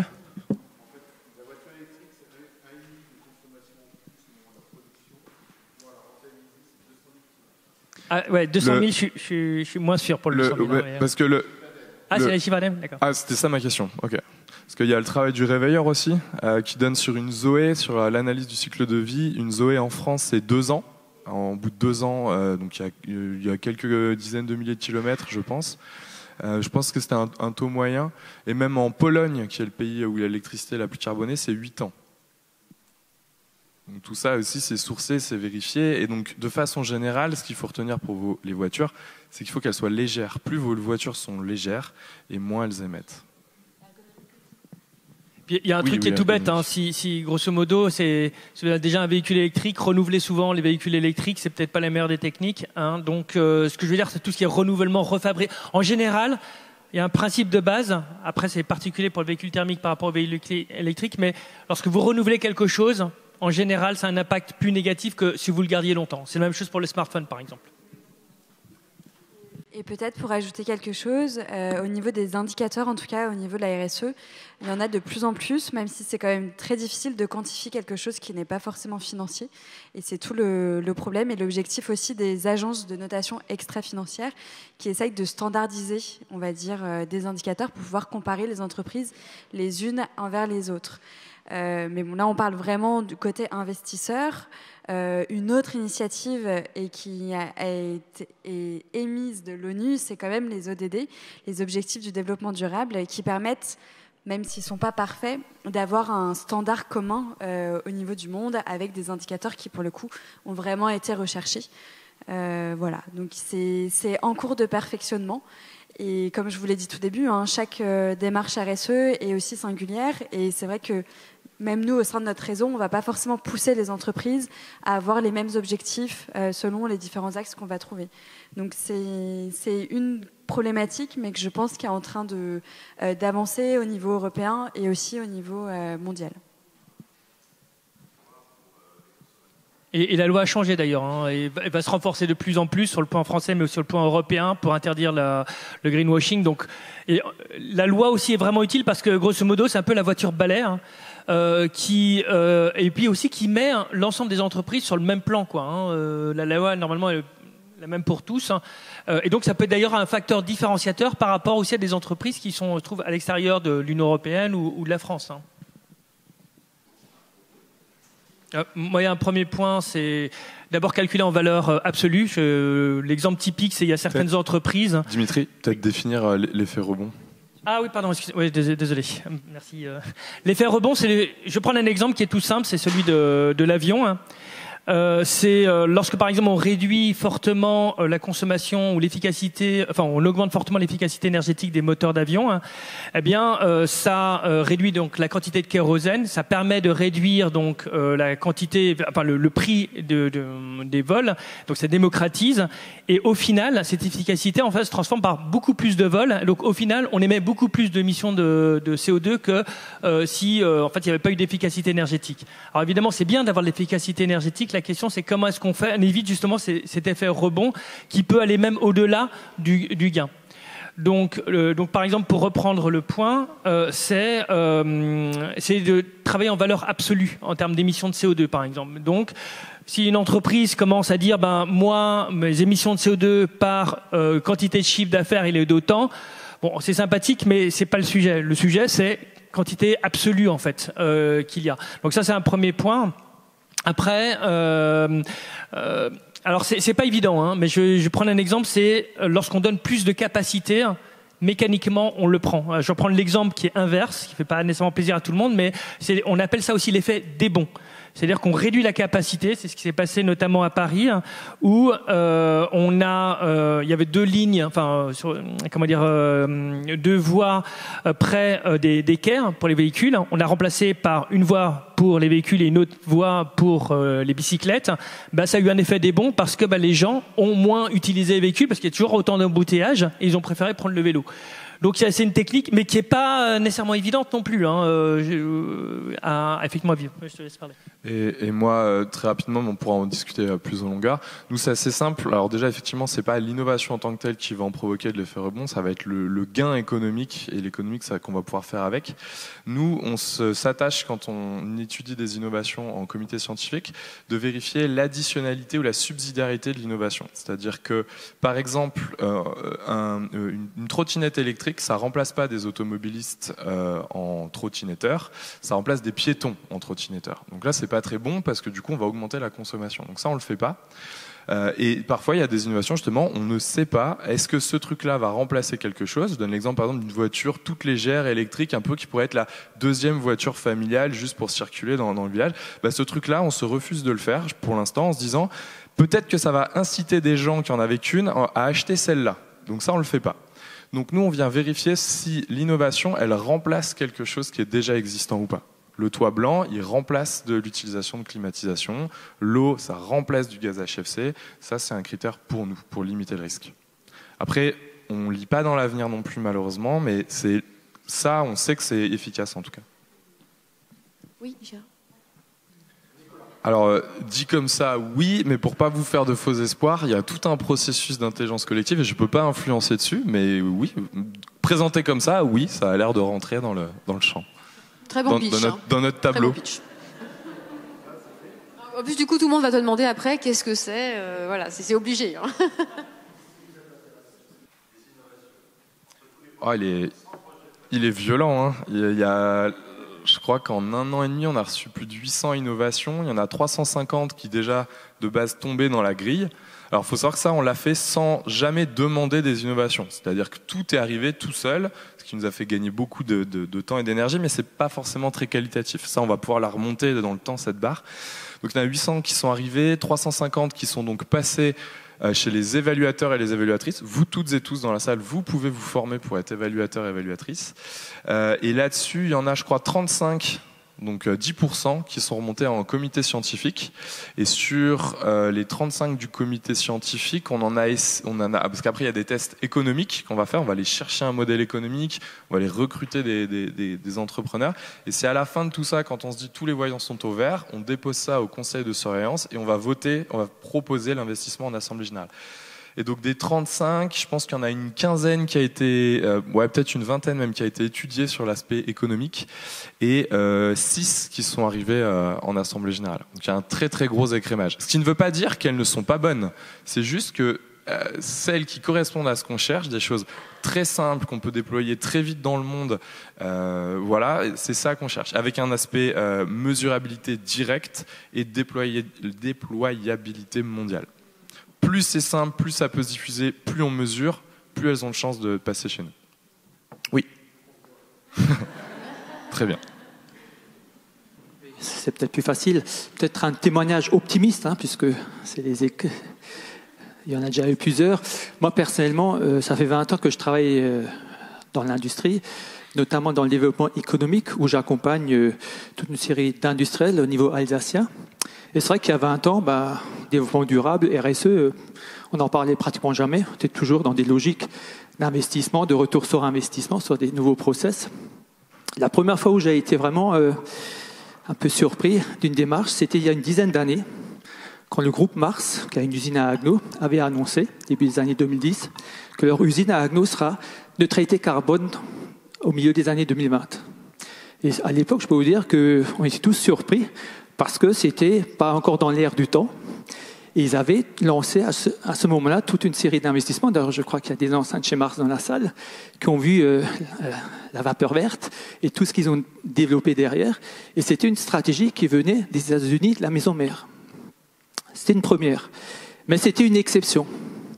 Depuis quelques années maintenant, depuis 3-4 ans, on sent maintenant qu'il y a une prise en compte réelle de tout ce qui est développement durable et surtout la décarbonation. C'est vraiment au cœur de beaucoup de stratégies d'industriels, de grands groupes qui ont compris une chose.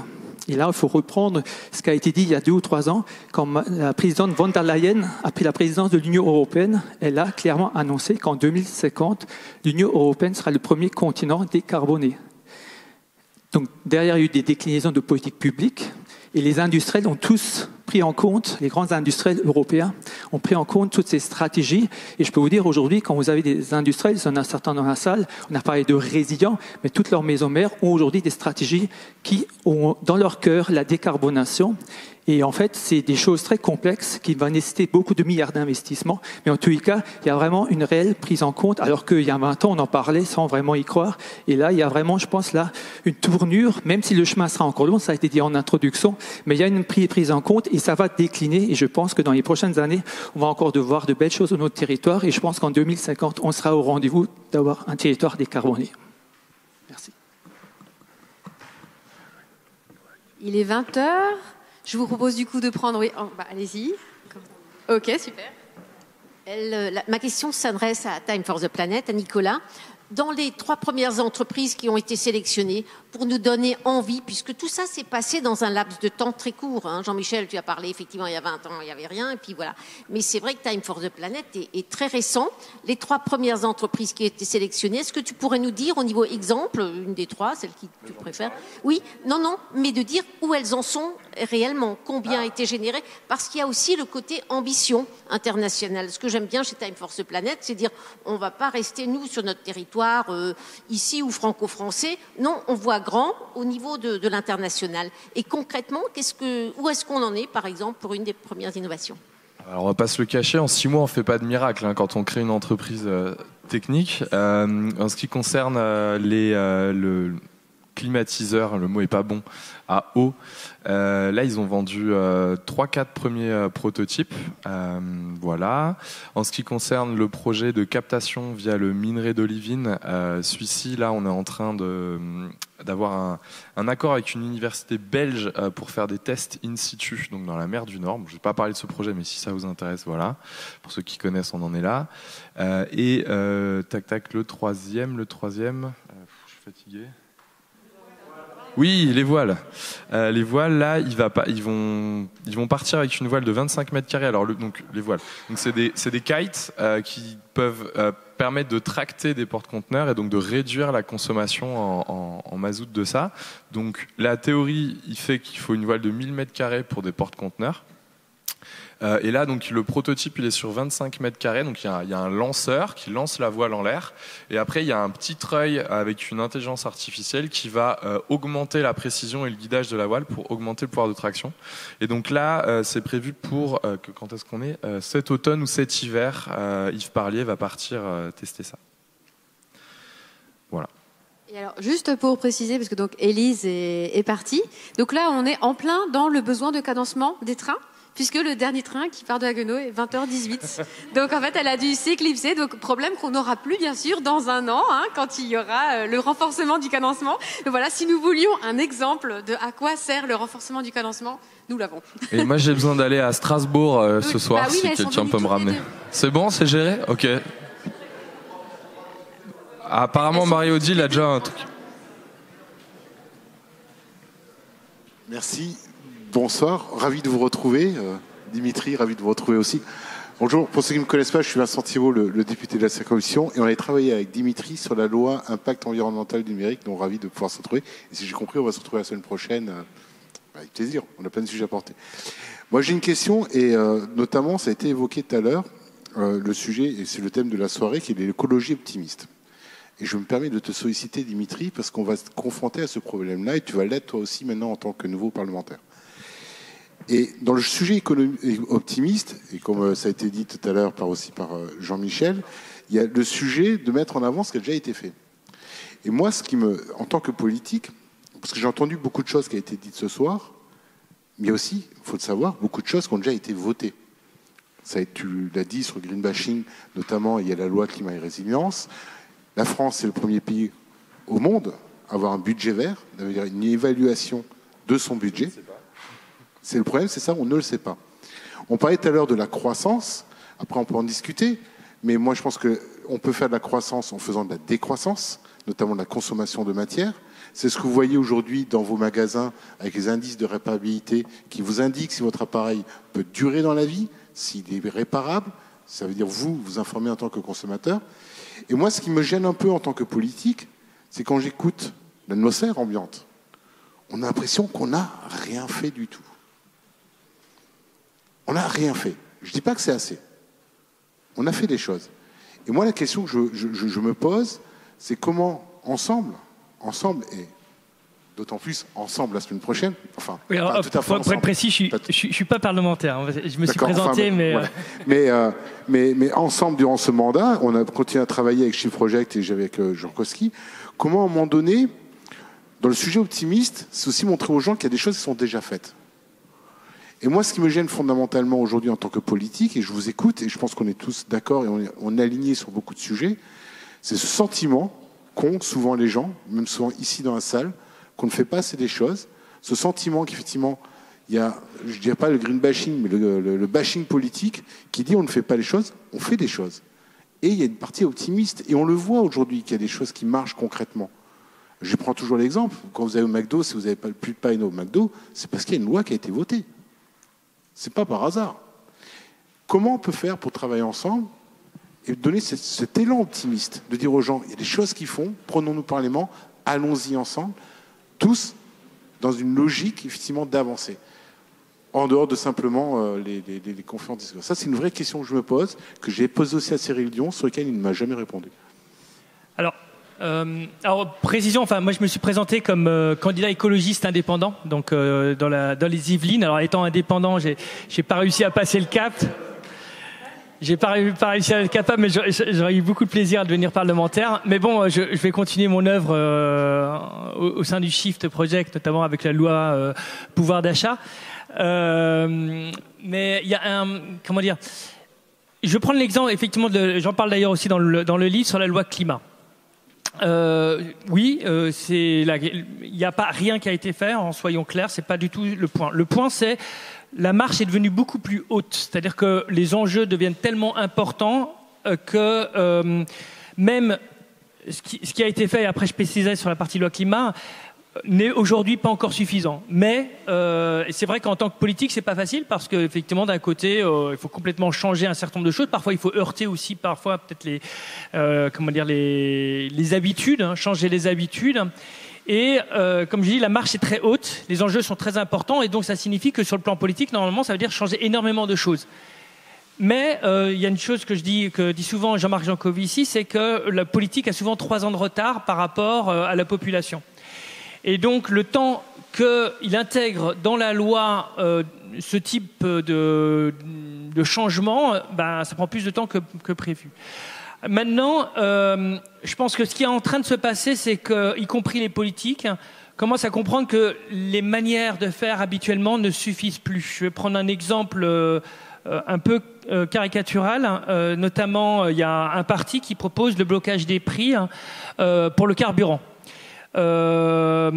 C'est pas la bonne solution. Pourquoi ? Parce que, évidemment, si on bloque les prix au niveau carburant, ça va coûter une certaine somme d'argent, mais soit.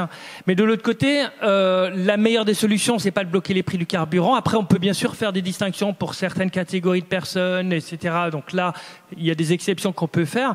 Mais une autre manière de faire, c'est commencer à mettre en place des alternatives. On parlait effectivement d'avoir un cadencement, par exemple des trains, effectivement développer peut-être en termes de covoiturage, faire de la mutualisation dans des zones par exemple blanches de mobilité, c'est développer des box sécurisés et des pistes cyclables, etc. Et c'est vraiment de développer des alternatives écologiques. Et moi je préfère qu'on mette beaucoup plus d'argent dans ces alternatives qui sont un impact au niveau du pouvoir d'achat et un impact sur le plan écologique, plutôt que de commencer à mettre de l'argent dans le blocage des prix de l'essence, quoi. Et en plus, un autre impact parce que le prix de l'essence augmente, soit, mais lorsque vous avez un vélo, je me souviens notamment, il y a une petite image que j'ai beaucoup appréciée où vous voyez, c'était un pompiste qui avait mis ça, il a mis coût effectivement que lorsqu'on fait du vélo, 0 € pour le carburant. Bah oui. Donc la meilleure solution, c'est ça dépend des cas, ce sera peut-être du vélo ou d'autres choses. Donc, et ça là-dessus, je pense que le gouvernement, et pas uniquement le gouvernement, mais l'ensemble des différentes parties, doivent prendre conscience de cela pour se dire, OK, qu'est-ce qu'on met comme moyen pour pas continuer la politique comme on a l'habitude de faire, bloquer ou réduire, etc. Non, mettons de l'argent pour vraiment des alternatives qui ont un impact sur le pouvoir d'achat, on va dire préserver le pouvoir d'achat, et écologique. Et c'est ça vraiment l'enjeu. Alors, je vous propose maintenant, parce que je ne sais pas si vous avez entendu, mais il y a le buffet qui commence à s'installer derrière. Donc, je vais vous proposer un dernier point avant de continuer les conversations au buffet. C'est un feedback popcorn. Donc, vous voyez, vous visualisez le popcorn, tous les petits grains qui éclatent partout dans la salle. Donc, je vais vous proposer de donner votre réponse sous forme de mots-clés et que ça éclate, en gros, partout dans la salle, sur comment c'était pour vous cette conférence sur l'entreprise accélérateur de la transition écologique. Donc pas besoin de lever la main, vous jetez les mots-clés dans la pièce. Et puis ensuite, quand on a mangé tout le popcorn, on va ouvrir le buffet. À vous de jouer. Comment c'était pour vous cette conférence ? Passionnant. Complexe.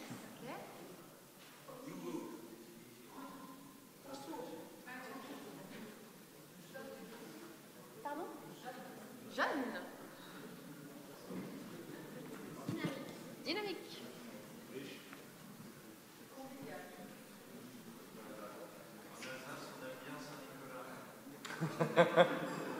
Je suis né à Metz. Fallait le dire avant. C'est bon, on a mangé tout le popcorn? Eh bien, merci pour votre écoute, votre participation.